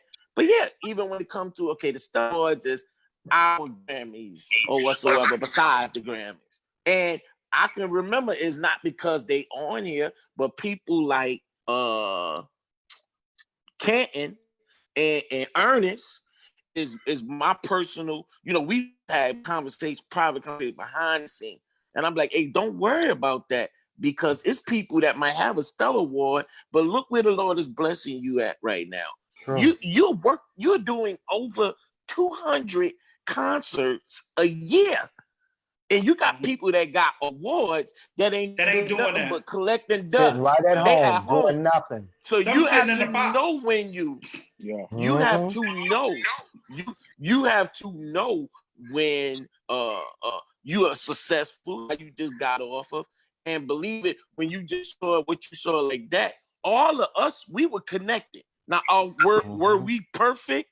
But it was like a chain reaction from me going over to James Fortune, bringing in Zacardi, bringing in Earnest, the whole nine. And that's where it comes to back what you said earlier. You have to be authentic and have a real true heart and work together. Okay. Right. I'm sorry, y'all. We are live on Facebook Live, but the conversation been so good tonight. I normally do tackle some questions in here, but I didn't get to tackle any tonight. I'm so sorry, y'all. If y'all had any questions, y'all can repeat them again. I keep seeing people saying you never answer my question. But to Stephen Crane, who said access is not available for every artist / song, the gospel industry does not search for gospel songs. What do y'all feel about that statement? I always search for every album I ever have done. I come on my social media. I said, I'm trying to look for 10 hot songs. Y'all hit me up. And so sometimes they may be a little slow. And then I will say that we do want the song demo. Like, you can't just send me the lyrics and I got to figure out the melody and stuff. So there's certain stipulations that some people say, demo the song. I want to hear the lyric content, the music, what key you in. You know, you got to demo the song and really set it up. So that's not true that people are not looking. If people like us who are trying to be in a cycle and recording the album every other year, I'm not always writing. So I'm always looking for material. Can I piggyback off of something that was said that Dr. Keith? Yeah, because I need to go back to what he said too. So when he talked about being hot, I think there are three things in my mind that determines what people's mindset may be a hot. You got streaming numbers, you got selling numbers, and then you got play Billboard with an airplay chart. And I think at radio there are only 30 slots. And so the life of a single in a gospel recording artist's career is 9 months to a year before you even get to top 10. I think I released my song. Wow. It's very true. I just got the top 5. In R&B and Urban AC and other places, those singles move after about 90 days. Sometimes they can release 3 singles in 1 year. We can never do that gospel because we're trying to compete for airplay on 30 slots.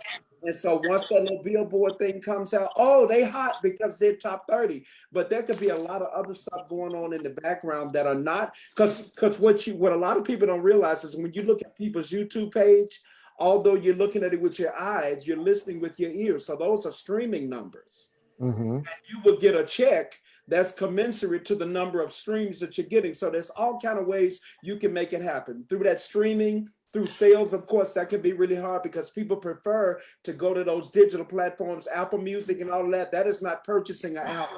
When you try to come on the Billboard chart, you don't get paid for the streaming numbers. You get paid when people download. So when people don't understand, oh, I bought your record. No, you didn't. You rented my record. Yeah, Trey. Into a streaming platform, and you're renting my records like how Blockbuster used to do videos. So I don't get those. So I think when you say hot, people are thinking about those three things, and you can make that happen with the right type of team behind you. I agree. So with the right type of team. And Earnest Pugh know about checks. Yes, he do. Yeah. Go ahead, Jay. So let me go back. Let me go back because I think the cool thing is through my artistry and life of what God has allowed me to do. I started as an artist, fell not fell off, but that split up, and then I came in as a writer before God allowed me to come back as being signed as an artist. So the cool thing about it was, well, it's cool and not cool, is the artists would look at me funny when I was walking on the same carpets with them. When winning a Dove Award, being nominated for a Grammy, and being nominated for every music award you can be nominated for, people would look at you funny when you walking on the same carpet. And I'm like, what are you doing here? And I would be like, what do you mean, what am I doing here? This is the plan and the way that God has for me to go until that process happens for me to get to where I feel that God is going to take me. And instead of what Earnest and them said, iron sharpening iron, and you celebrating, what's happening with me at the same time while God is elevating you. Right. I'm glad I'm glad you're touching on that. So, and real quick, shout out to Sydney Scott, who's in here from Ty Scott Records. Much love to you. Oh, much love to you. Jason, I want you to tackle that again because we're diving into something deep here.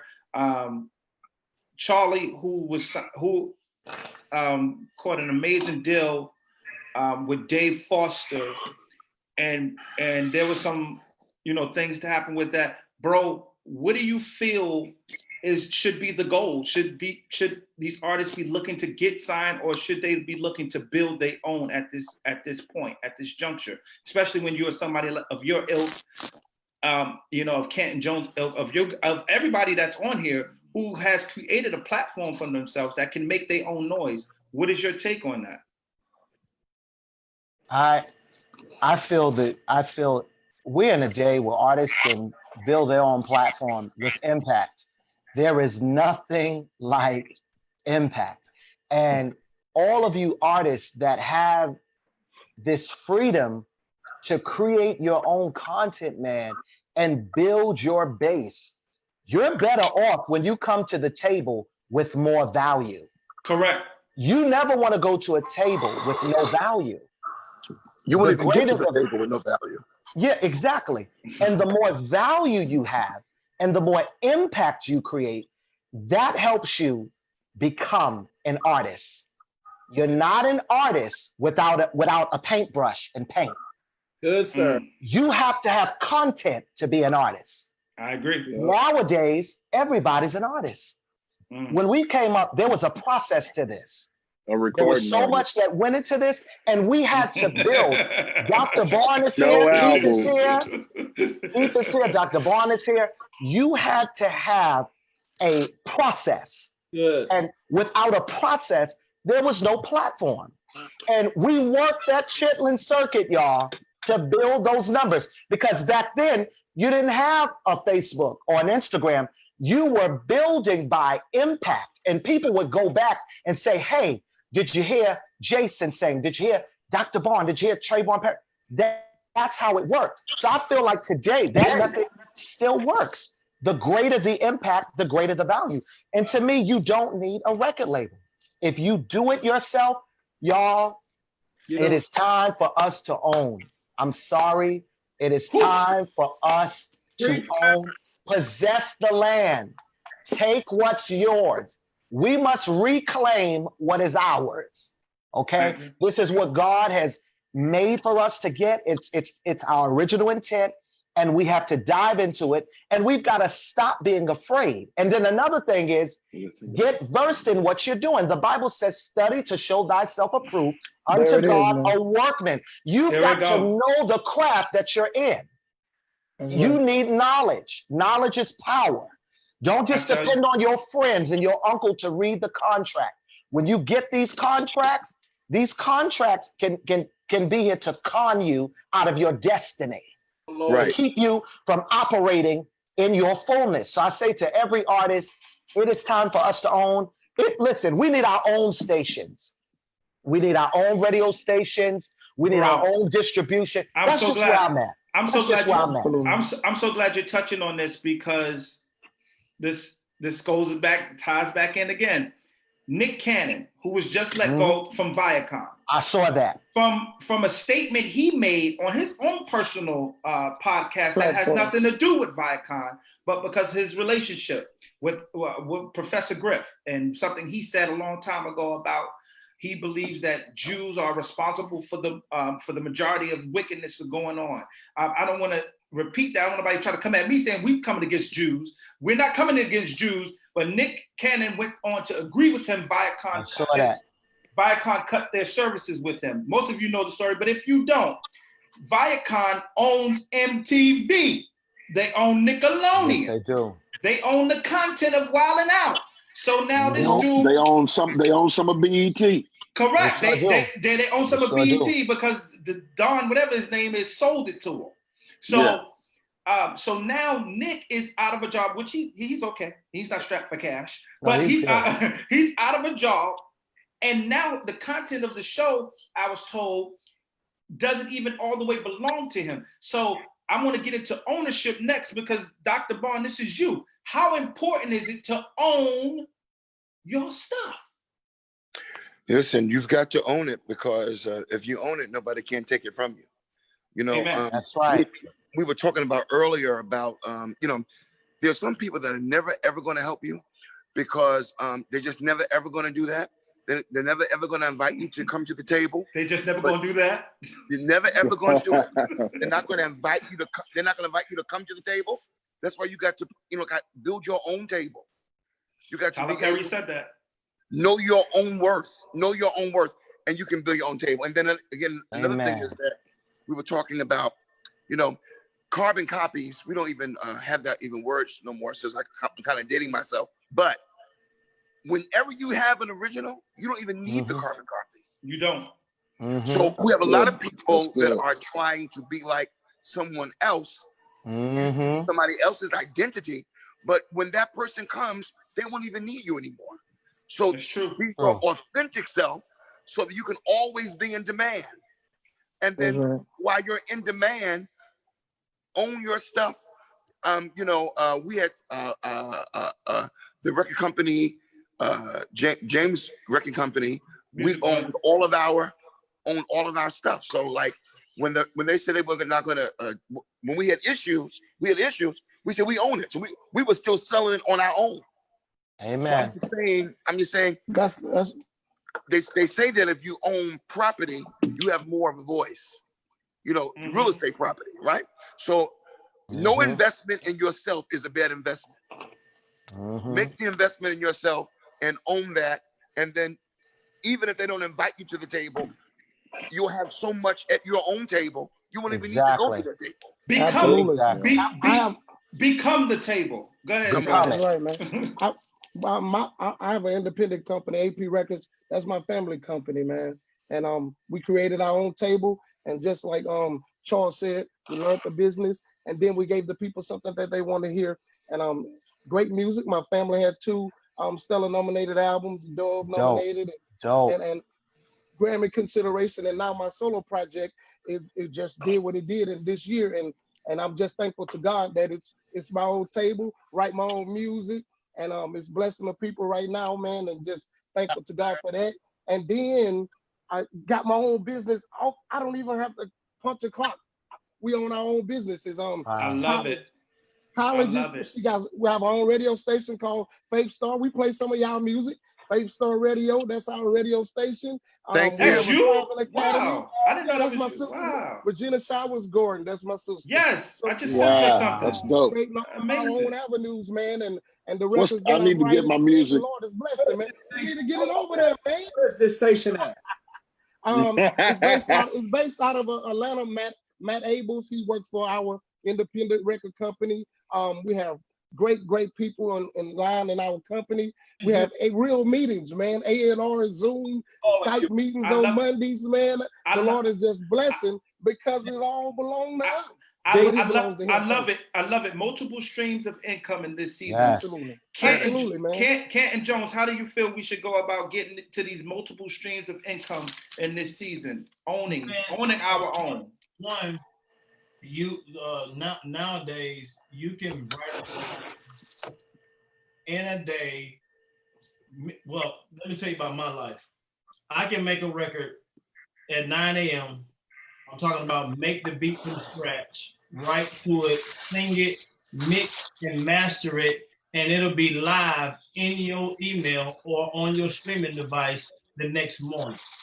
This is how powerful technology has become. The label, if you make a song and you got to go through a label, that you talk about 6-7 months that has been released. I can release something in 6 to 7 hours. All right. Now everybody's really into music. A lot of people want to see you. So everybody's doing the music. Now they want to see content. They want to see the story behind it. So you can do so much behind the content. Your song can go to YouTube. Your testimony about the song can go to YouTube. The making of the song can go to YouTube. The idea, all of that can go to YouTube, and all of those will become streams of income. And so when you got Spotify, that streaming money, bro, Earnest, if you're not getting your streaming money, they're robbing you, because that's where most of your money is coming from nowadays. Because most people, everything has changed. Come on with it. Everything has changed, and it's now streaming. So you get your Spotify money, you get your download money, you get your YouTube money from Google, you get money from everywhere, and then you get music. My wife did this. It's called music something. Whereas your music plays on satellite all around the Is it world. Music Choice? Sound Music exchange. Choice. Music Choice plays it. Music Choice is another, and so we get checks like they just come. And so there's no reason, if you're a content person, I'm a content person. As far as music, I got to get better at doing more videos, more testimonies, and stuff like that. So what I've been doing too is, as a writer, you know, like people don't know, like I own the majority of, you know, Better, and I own You're All I Need, and I own I Survived It. I own these songs, got the copyrights for these songs. As you should. You're the writer. You know. And so Jason, give that resume, Jason. Give it. So just as, you know, making sure, like Canton said, knowing all of the business part of it so that it can create a whole nother stream of income. I got a check one time and it had American Airlines on it, or it had Southwest on it. I love it. They were playing your song on, you know, on the airplane while people were getting on. So, and then also with these labels, you got to check in on them, because they're not going to tell you. They're not going to tell you. They're getting. I'm not with them, so I can talk about them. I love it. There was the E1. I was getting publishing checks, but they never had sent me a royalty check for Better. So I waited because because you know the business. I waited a whole year or so. And then I made the call to E1. E1 would not return my phone calls. So my lawyer is not a gospel lawyer. He's the in-house lawyer for Brown and Foreman Liquor. So he doesn't even do he doesn't even Ernest. do this You need this other you needed stuff. that balance. You needed that balance to You fight need that. you need He's the that what? balance. Holding Yeah, it. yeah. But what I'm saying this to say you have to know the numbers, and so the fact that they would not answer my calls or return my calls, I had to go to the company that runs them in Canada and say, you have option A or option B. You need to go back from the last 3 years and pull all of the royalties from that song. Wow. And make sure that you not BMI, not ASCAP, not none of, I'm not talking about that check. Mm-hmm. Those checks. I'm talking about knowing that you got to make sure that you go and find all of them royalties and them streaming royalties and all of those different things. Okay. And they had to cut me a whole nother check 2 or 3 different times in Yeah, this you got past year. Well, because you got sales royalties and you got mechanical royalties. And I That's got true. mechanical royalties off of one song. Come But on. the fact is, while that other song, While I Survived It, was rolling and that album was selling, they had to go back and pay me again Come on.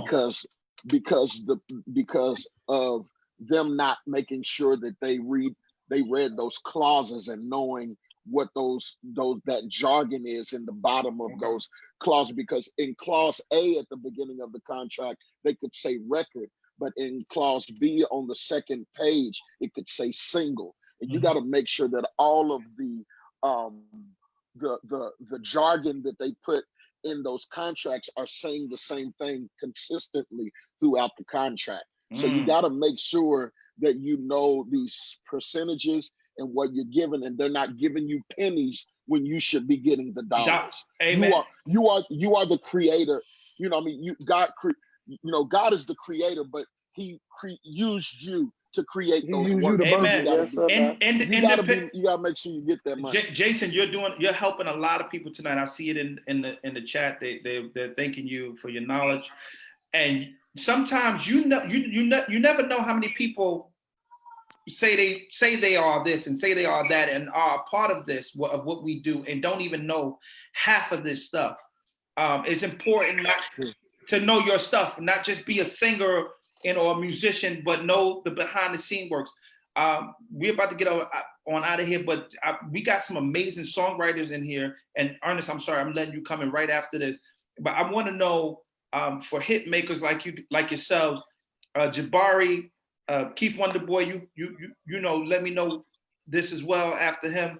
What goes into creating a song for you? What's the format for you guys? What's your approach? Is it something you go through? Is it something that you just gotta feel? How does it happen for you? Well, I got, like, when I wrote a song the other day. It's called Your Word Is Enough. But I had to call Tanya Baker and my friend Crystal Broussard. She's the one that's featured on my single Fix Fight. I called them because they like I know the word, but they like no the word. So I was like, yo, is this like lining up description, stuff like that? So I actually go to different people that's gonna tell me the truth about the songs that I'm writing. So that's why that way I'm not saying stuff that ain't lining up with the word. You know what I'm saying? But that, and then I don't really just sit down and just write like that all the time. I could be riding from Dallas to Houston or just on a road trip or something like that, and I'll be singing like a little line or something like that, and then I'll put some words to it, and then I'll be like, voice memo. Yeah, all day. Hey, have you ever tried to do like, you was like, I'm gonna remember it, and then later you was like, you gotta do voice notes. Voice memo, man. Voice notes. That happens to me all the time. I'd be like, man, what was I saying? What was I singing? What was the yeah. But I could be riding and something could just drop, and I'll just be like, yo, I'm gonna write some verses to that later. So I just record what I hear already, and then go back and fix it later. Keith Wonderboy Johnson, longevity. How do you get that? How does that happen for one? Unmute. He do not know how to work the Hey, man. Oh my God. He was getting, you could tell he was saying something inspiring. I started interpreting for him, man. I was like, I Yeah, guess he's but- saying, go ahead, Keith. I mean, one, it might hear it a lot, but you got to know that you're called to do this. You got to know who you are and what you're doing, and relationships, man. You got to work together, and you just got to be, just be a good man or a good woman, and you got to follow that. You know what I'm saying? My dad told me, man, do good, and good will always follow you. That's right. That's good. That's true. Right. That's true. So a relationship will go get ahead. you that if you gigs years after what a hit won't get you. That's good. I think That's good, I think Jay. I think songs are. I mean, there's different. I'm a seasonal writer. I'll write like for this whole COVID season. Someone's like, man, how many songs you write? I was like, maybe 3, 4. You know what I mean? And then it'll stop for a minute. But I'm more of sometimes an influential person of what's happening either in my life, around me, or in somebody else's life that is close by, or sometimes my pastor will be preaching and drop something, and I'll be like, "Yo, that's crazy," and I'll write them. I'll sometimes when I wrote Better, I wrote all of the lyrics on a Wednesday night Bible study on the back of some message notes while he was preaching, and I didn't put the melody to it until the next day. You know what I mean? So it just depends on where I'm at and what I'm doing when it comes to the writing, or it could be somebody will write something like Lisa Knows Great Big God song on the radio, and Aaron was like, I need a bridge and a vamp, and I was like, shoot it to me. I wrote the bridge, I wrote the vamp, sent it back to him. He was like, that's dope, we keeping it. So I mean, I just think, the collab effort, I feel and I hope that we do more in gospel music when it comes to writing and producing. Right. That we get together and we do what the CCM artists do on a regular basis. Like that's what they do. Yeah. They get in these rooms down in Nashville for 4 or 5 days, and they sit in them rooms, and them songs, they come out, and when they got 4 or 5 different minds and different. I remember one time I wrote with one of them, and we didn't write until the end of the session. We talked for an hour and a half because they wanted me to share my testimony about what God has brought me through. And I think that that's another thing of us not being afraid to share our testimonies with one another without somebody running and telling somebody else about it, and then I think that's where the songs are being birthed. That's where they birthed from, man. Yeah, and will and can be birthed even more from the next season of gospel music, so we can get away from this, trying to be like somebody else and be who we are when it comes to writing. I agree with that. I agree with that wholeheartedly. Believing in you when no one else believes in you. What does that mean to you, Earnest Pugh? It's got to minister to you first, I believe. Yolanda Adams wrote a song years ago, and the song says, before I tell them, Lord, please tell me. And that's just really blessed me. Before I reach out to them, Lord, reach out to me. It's kind of like, I got to believe before I go and spend money and undergird a project with my own money. I never depended on a major label, ever. Every time I recorded an album, the Lord blessed me to where I was able to use my own resources and then go to them and say, hey, this is what the Lord is speaking to me in this season. I would love for you to come on and do radio or do distribution or do marketing. So I think that's the blessing. And Charles Perry kind of stirred it up in me already. When you're able to give birth to, something that possesses your DNA, you have a whole different reverence and respect and responsibility level, kind of, as well as you guard it a little bit more when in whom and what God has given you. But one of the things, before I have to go back, because I know this is an educational platform and something we said earlier that Jason was talking. One of the most important things I think I learned, Jason, at giving these labels my music, you always have to put a term. Never give anybody my songs. Oh yeah, you can have. When I did Rain on Us, I was like, the term of this album is going to be, you got to give it time for a cook-off period. for them to make all their money back. I never do anything that hold on to my stuff more than 3 years. If we got a relationship where we're gonna come back and do a remix, let's modify the but if something happens after those 3 years to where we no longer work, I'm not just giving you my song into perpetuity. That's good. That's good. Come back with it. And I created it, I wrote it, I performed it, I mixed it, I mastered it, and I'm gonna let you have it forever. It's like taking one of your children, it's just because they leave to go to college. No, you're coming back home. So I just want to say to writers that when we do that, especially independent artists that may be listening and you're writing for a major artist, don't get so happy while you're writing that contract. Go back and say, this is a term of 3 years, because when they get done with their record deal, those labels keep those masters sometime, which means your creativity is going to stay in that system. Creativity should come back to you. After making so good. Particular situation, but what I'm saying is, and singers, if you're listening, I don't sing on nobody's music and can't get a part of that publishing, because I'm going to do everything I got to do to make it get PR.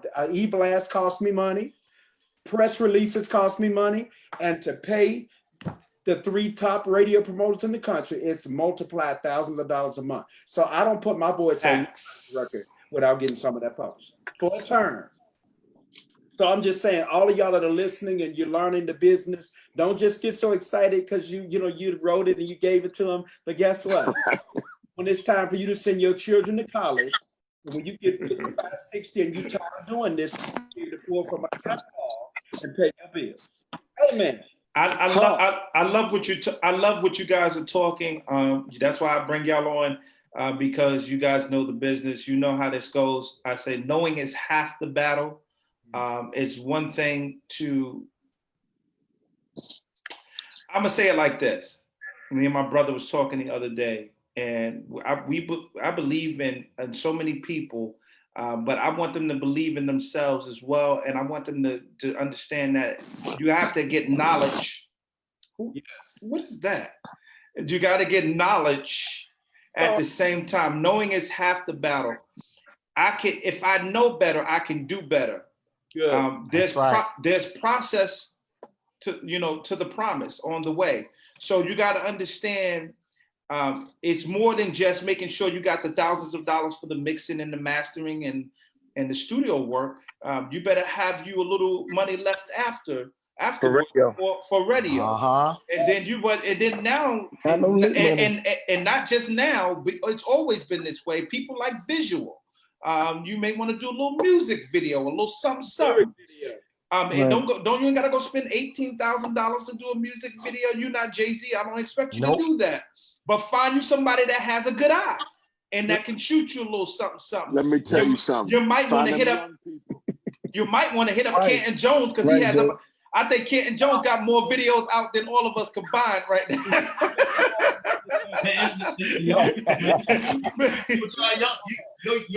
If you have young people around you, that's what I just said. Yeah, bro. They know that technology, man. Yo, I'm telling you. Let me tell you something. Let me tell you something. Jason, let me ask you, what is a good price you feel for, because artists in here commented, what do you feel is a decent price to pay for a music video?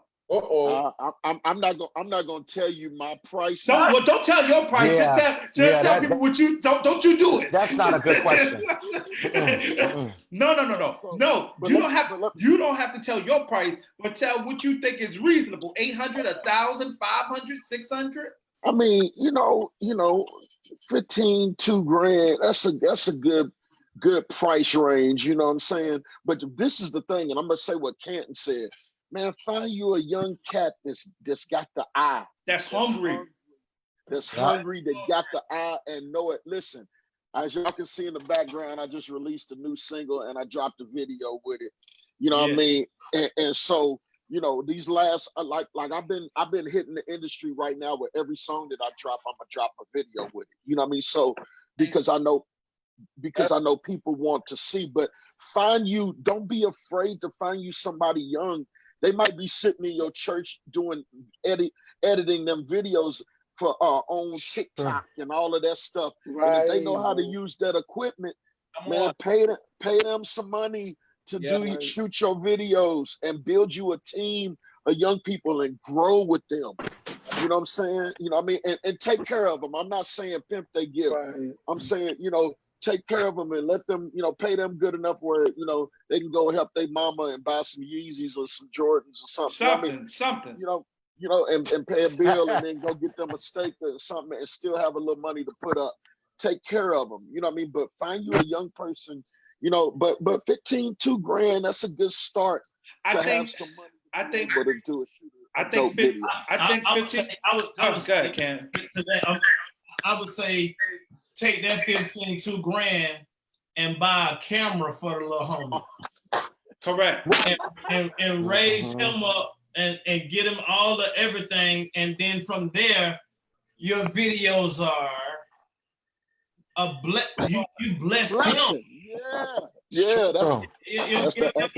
You see what I'm like $2,000 to a little homie, you don't change his life now. Change his life. Other people saying, hey, pay him, and the more he practice on them, the better he get on yours. Now you got an in-home camera person.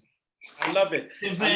And he won't be able to shoot nobody else's videos if I send 2,000. It'll be only my videos. I'm gonna tell that little nigga, you only be shooting my stuff. Now, you gotta let him shoot everybody else, because that's how he practice. Guess what, bro? Oh God! Pandemic, you can find them cameras for dirtball right now. That's true. So, bro. So true. You sure can take that $2,000 and find him a dope camera for $1,000 and get him the lighting and all that, and he still can go home with some bread in his pocket. That's true. Everybody's selling everything on Facebook. Hold on. That's true now. Hold on. Stephen Crane, inbox me. I got you. That's one of the side hustles I do. We speaking of several.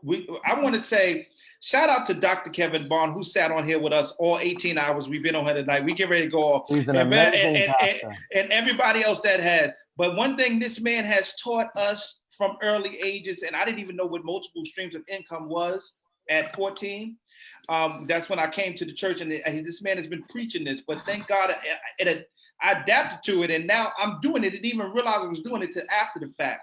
And radio promotions is one of the things I do on the side when I'm not in the studio, when I'm not doing the radio show, when I'm not trying to make another song like Hands Up with Strong Victory. That's what I do. I help others get on, because I believe if you help somebody, what you make happen for them, God will make happen for you. Now, now it is for a phenomenal fee.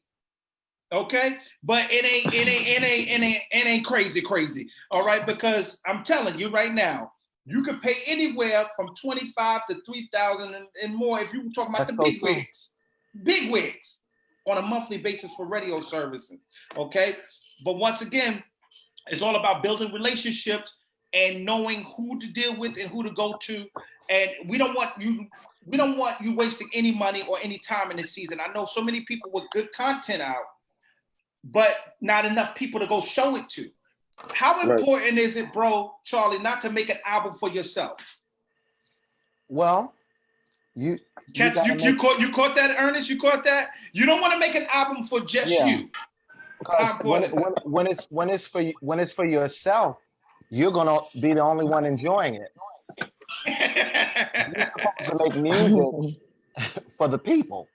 We do this for the people. It's about the impact. We've all got one goal in common. That's every one of us up here, and I'm quite sure we all got this one goal, and that's to win souls. Seriously, amen. That's the bottom line.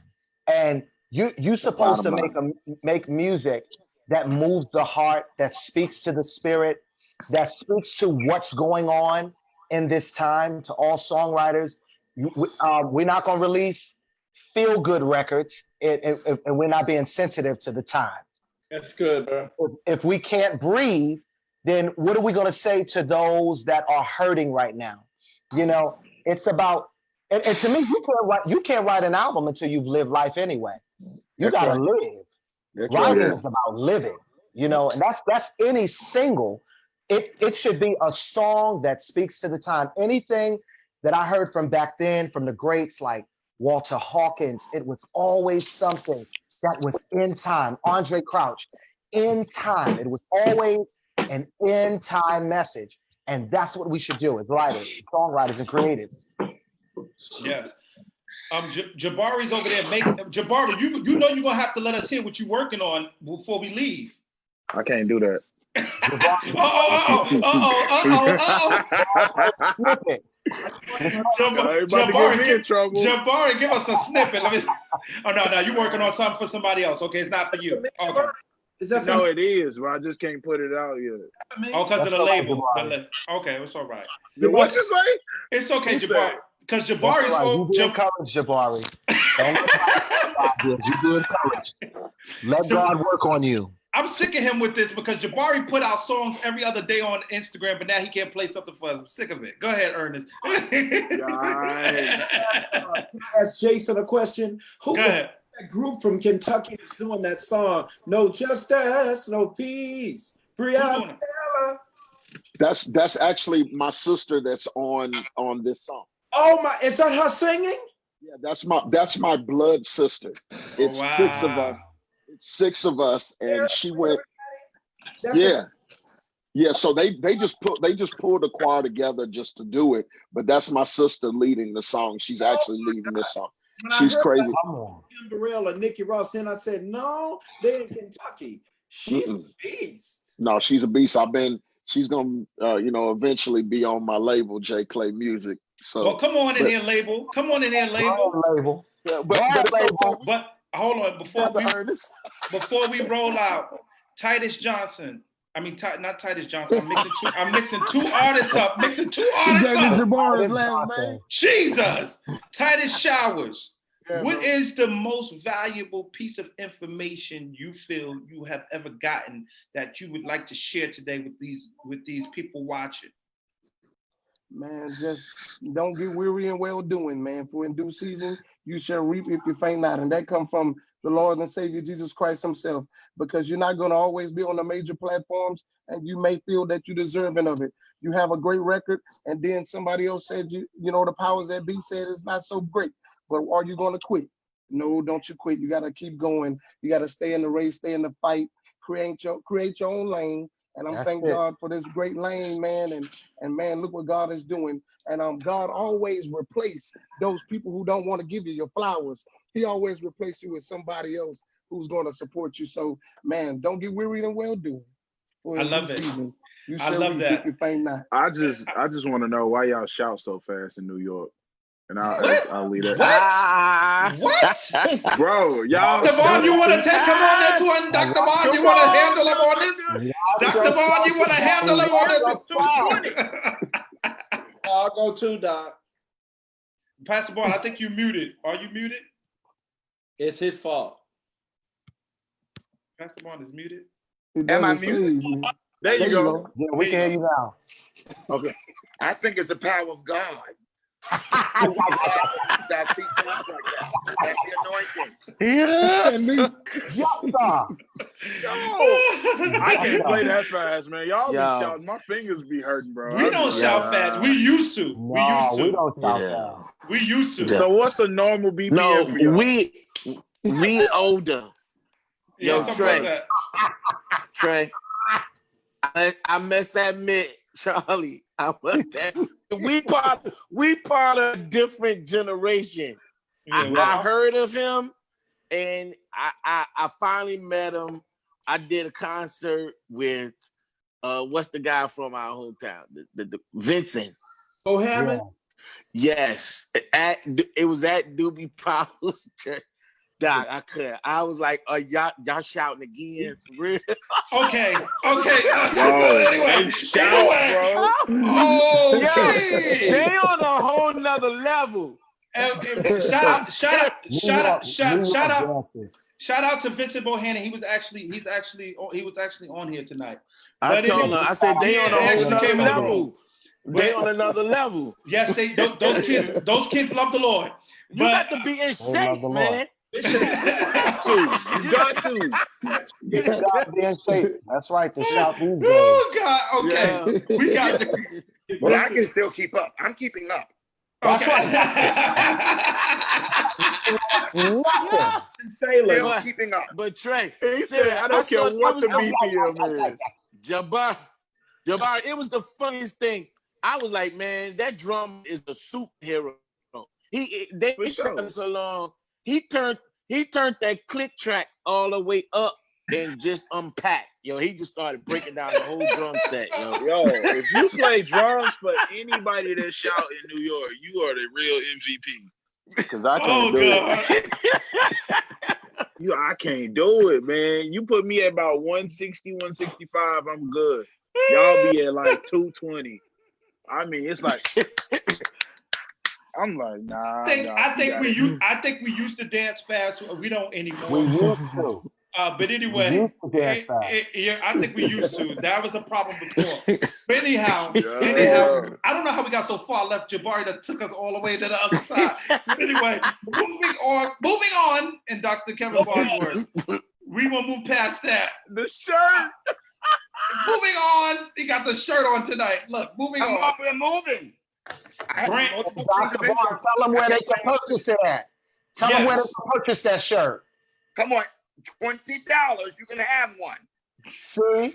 How? $20. Website? Box us. You can have one and a mask. We have moving on masks as well. Moving on mask. You got to get it all.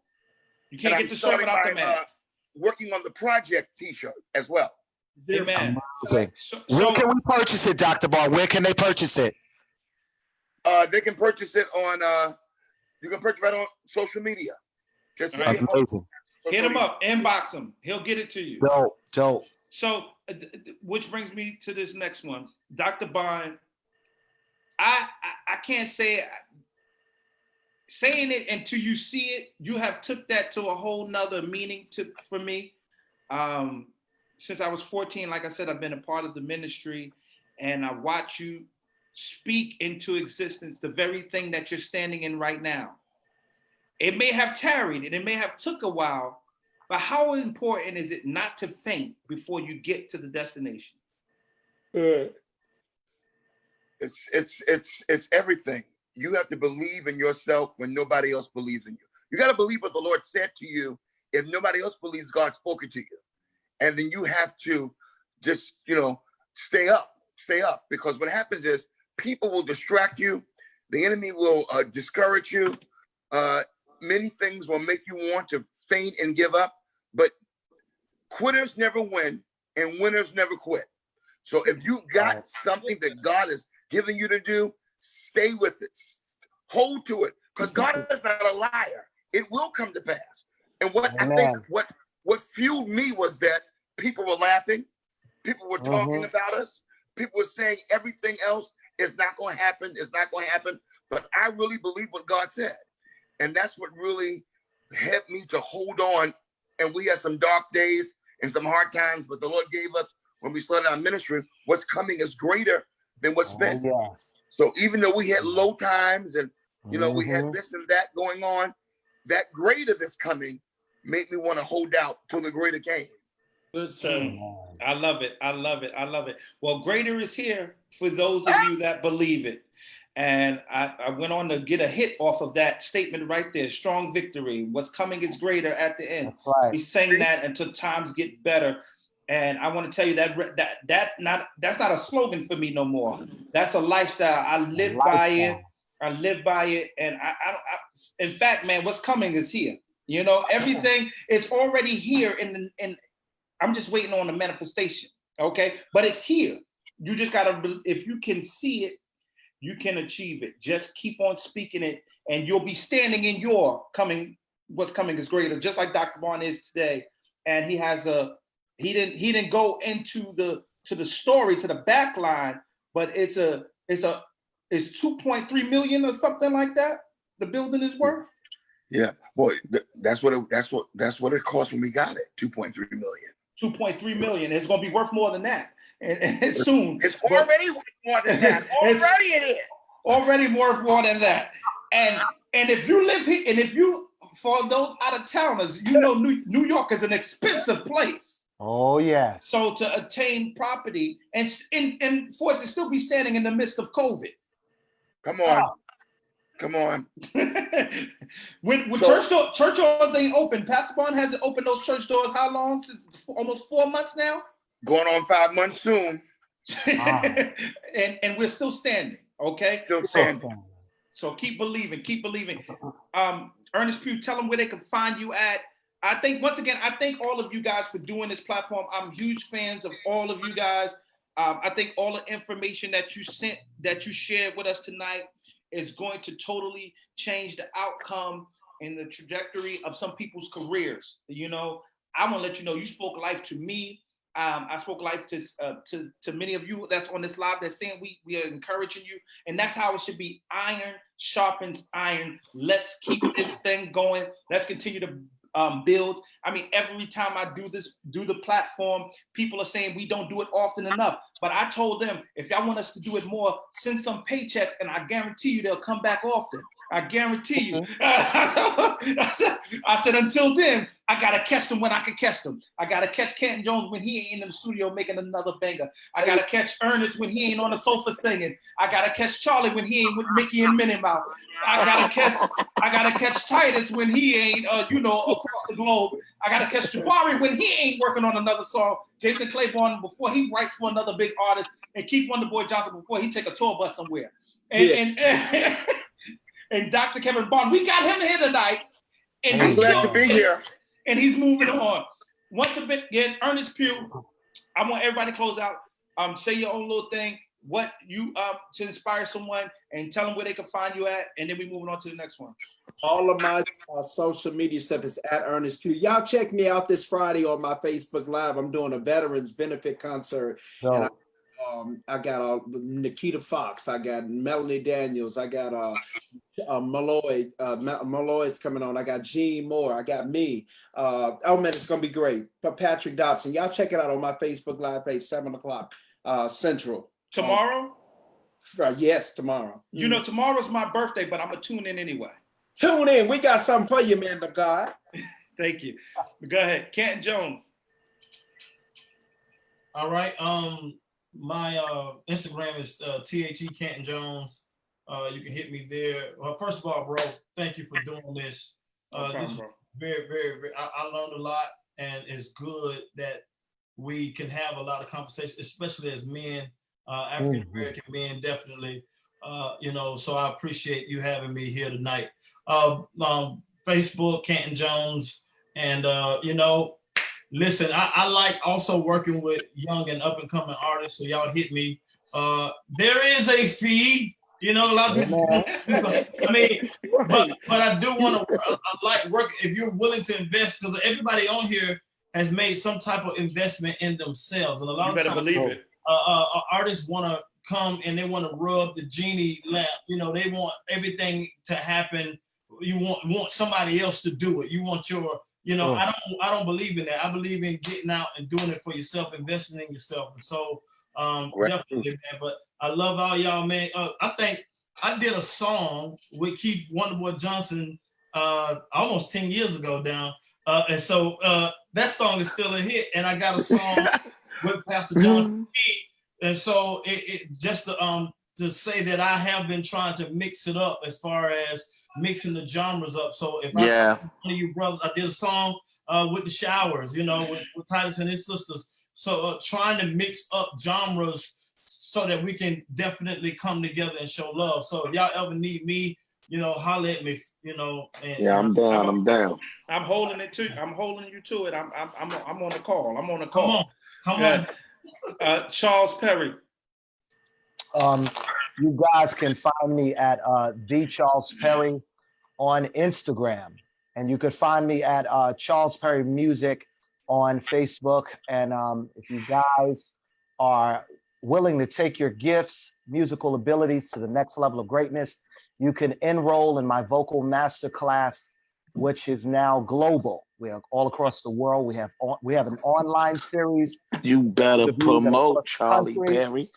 And listen, and then I need July 18th, we're in Brooklyn, New York, Tupelo, Mississippi, July 24th and 25th, and Birmingham, Alabama, August. I'm excited about it. And then November. I got to tell y'all, I'm celebrating 38 years in the music business. Don't miss it. just look out for some of these guys might be up there. So I'm excited about this lineup and many blessings to everybody. And Trevone, thank you for allowing your big brother man to be a part of this amazing platform with you. I'm very proud of you. And I want you to know that as your big brother, how proud of you I am. Very proud of you. Love you, bro. Titus Showers. Yo, man, thanks again, Trey, for having me. I wanted to voice those sentiments as well. Man, I am Titus Showers on Instagram, and on Twitter, I am Titus Showers. Facebook, type in my name, Titus Showers. My music is available on all digital platforms. And tune in to Agapio Live. We did this big virtual concert that starts studied, and they have every genre. If you want these young boys to be involved in it, you have Snoop, you have DC Young Fly, Sinbad, and I'm honored just to be a part of this great lineup. I mean, 2 Chainz is on it too. 2 Chainz. I mean, everybody is all star studded. Kiara, Diedrich.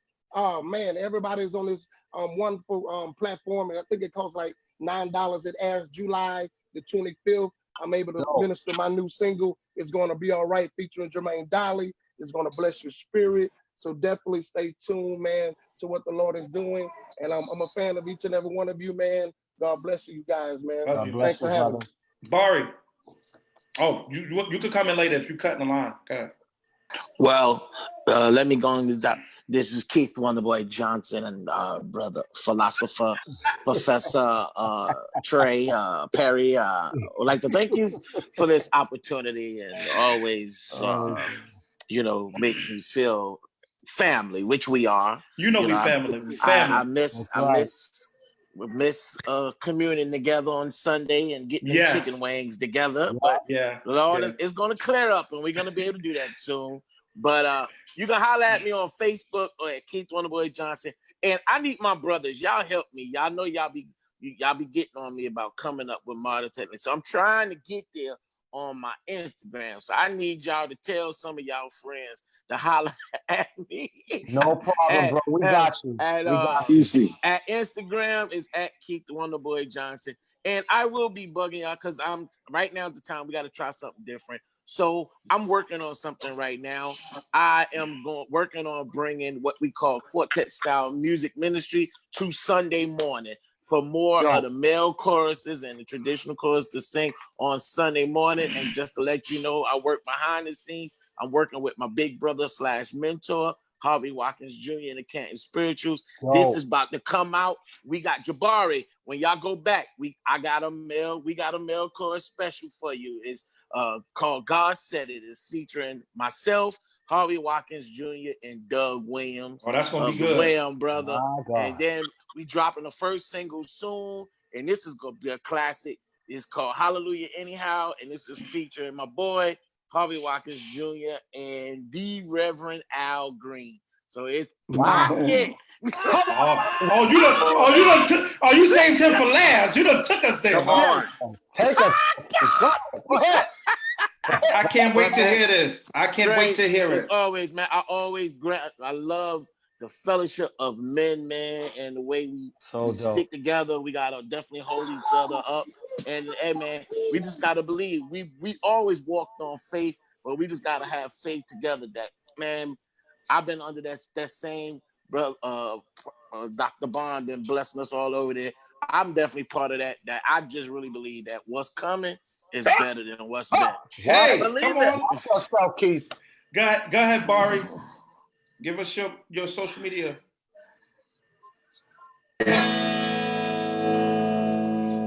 I've never been to cause you any trouble. All right, Pete knows what that is. Anyway, just follow me on Instagram at Jabari Johnson, Facebook, all of that, YouTube, Jabari Johnson. That's it. Dope. Oh, I call Fix Fight, so go check it out. Cool. Fix Fight is hitting y'all. You might want to do a little bit for us right now. You might want to put the track on and sing it. Hit it. You sitting there looking at us? Okay, well, I guess you don't want to play it. Is he going live? You're going to do it live. Do it live. I'm about to. Oh, he gonna play it live from the track. Oh, Are you cheating? Ernest Pugh.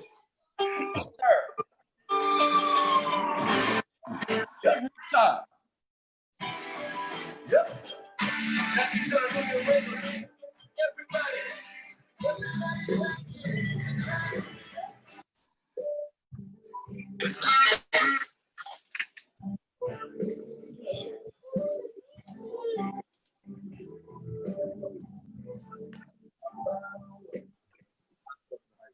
Can't really. We couldn't hear it. That's why we want you to do it live. We can't hear it. We can't hear it. We can't hear you, Can't bro. hear We can't hear it. We can't hear you. No, No. Zoom don't do that. Zoom don't do that. Sounds like Zoom- sirens. It's gonna be an echo. That's why you needed to play it live. But anyway, Let's go, Jabari. play it live. You ain't got the Holy Ghost. Can you hear my guitar? Yeah, we can hear you. got power over everything. I can tread upon the head of the enemy. See, he's defeated. Why we sing? So we already won the victory. Yeah. Said it's a fixed fight, and we already won. It's a fixed fight, and we already won. It was already defeated. It was already defeated.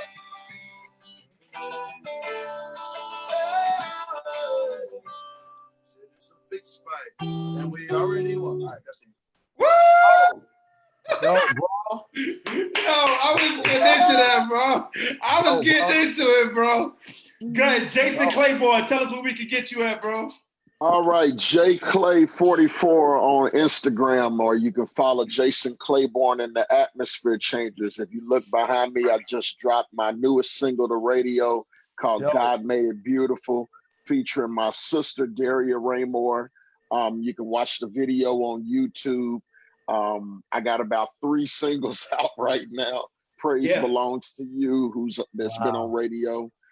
Creator.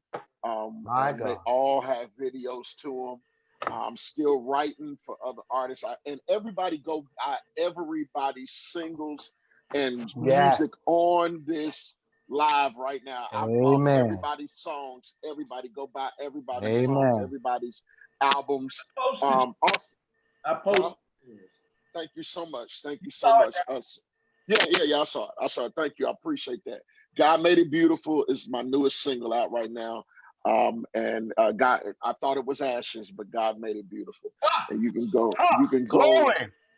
go watch it and listen to it, download it and grab it. Also, too, go download and grab my sister's new single, Set My Feet, Sam Franklin. Yeah. That's my first. So, Sam Franklin, my pen is on that as well. So go and get that joint. And man, listen, everybody, once again, buy everybody's music that's on here. And I can't wait to collab with everybody that's on here. We're gonna do something, bro. We got to. I'm ready, man. I'm ready. Everybody, I wanna do something with everybody on here. Let's make it happen. This is no cap, no convention talk over here, bro. No, I'm dead serious. This is what it's about. I think it's time for us all to come together and do something. It is, bro. Dr. Kevin Bond, tell us where we can reach you. All right. You can reach me, Dr. Kevin Bond, on Instagram, social media. Facebook is Kevin Bond. We have a YouTube channel called Church Feet. I want you to join that in the name of the Lord. This Monday, we're going to be doing a Facebook Live of a virtual throwback concert from the Voices of Citadel. And I would love for you to tune in on that. It's going to be really great. Really great. And also wanted to say that Live at the Foxwoods is back out on digital re-release music. Charles one of my favorite singing. Yes. Carolyn White. Nikki Ross, Tanisha Chris Bell. So you can act, yes, yes. Charlie Perry on He'll Make Things Better. Come on, I said him once, but I love to say him twice. He's that's before Disney. That's before Disney. That's right, before Disney. That was before we loved Disney. That's right. I want you to go out and certainly download Live at the Foxwood, which is an amazing album. It's an amazing album. I love it. Yes, it is. And don't forget, Monday night, we're going to be doing this Facebook Live virtual throwback concert of the Voices of Citadel. We're looking forward to that being really, really, really great. So, and once again, I'm your host, Trevone Perry, Hands Up Radio Show. Shout out to the Hands Up Radio Show that's been nominated for the third time for 3 years in a row for the Spin Awards. Amen. Please go vote in the categories. Yes, we're spinning. Please go vote in the categories of Best Radio Show of the Year and Best Radio Host of the Year. Hands Up Radio Show in both categories. Listen, God is doing phenomenal things, and big thank you to all of my brothers and my pastor that's on here tonight. Amen. That you guys thought it not robbery to come out tonight and bless the people. And not only did you bless the people, because I see them on here saying that they're blessed, but you blessed me, and I'm tremendously blessed by this, and I'm encouraged to keep doing what I'm doing. You can follow me at Trevone Perry on Twitter, Instagram, Trevone Perry _, Facebook, Trevone Perry and Divine Purpose, because I am out of friends on Facebook, but maybe send me a request anyway. I'll delete somebody for you. But anyway, I love all of you guys. Please make sure you get all of their music. I have a song out that it's a whole year later, Strong Victory is still on the Billboard charts. I just got the reports. And speaking of money, I'm still collecting money from it. So God is amazing. I can't believe it. I can't believe it. Amen. So I'm a firm believer that when you keep at it, God will bless you. Do not give up, because you have no idea of the you that's coming next, which is why you can't quit now, because there's a you that you don't even know yet. Come on, keep going, because greater is on the way. But you must stay consistent. Hallelujah. That's right. Keywords, and I'm saying this last thing, we out. You must stay consistent. Okay? Without consistency, you will be nowhere. Okay? So stay consistent. Come on. And don't be jumping from pillar to post, moving. 1 minute you want to do R&B, next minute you want to do God. Make up your mind what it is that you want to do and go after it with all of your heart, and God will give it to you. Until next time, please remember to live in purpose, on purpose, for the purpose God has on your life. We love you. We out. Wait a minute. And I got to be the first to say this. Happy birthday, little brother.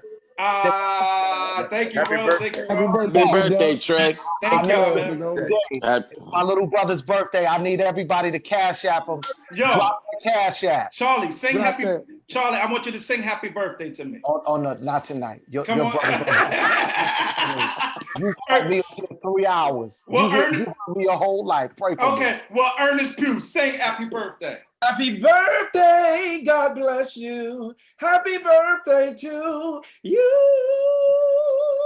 Yes, sir, Uncle Ernest. Yes, I got happy birthday from Uncle. I'm good. Right. Yo, love you guys, man. We out of here, Facebook. Peace. Good night, y'all. Peace. Peace. All right.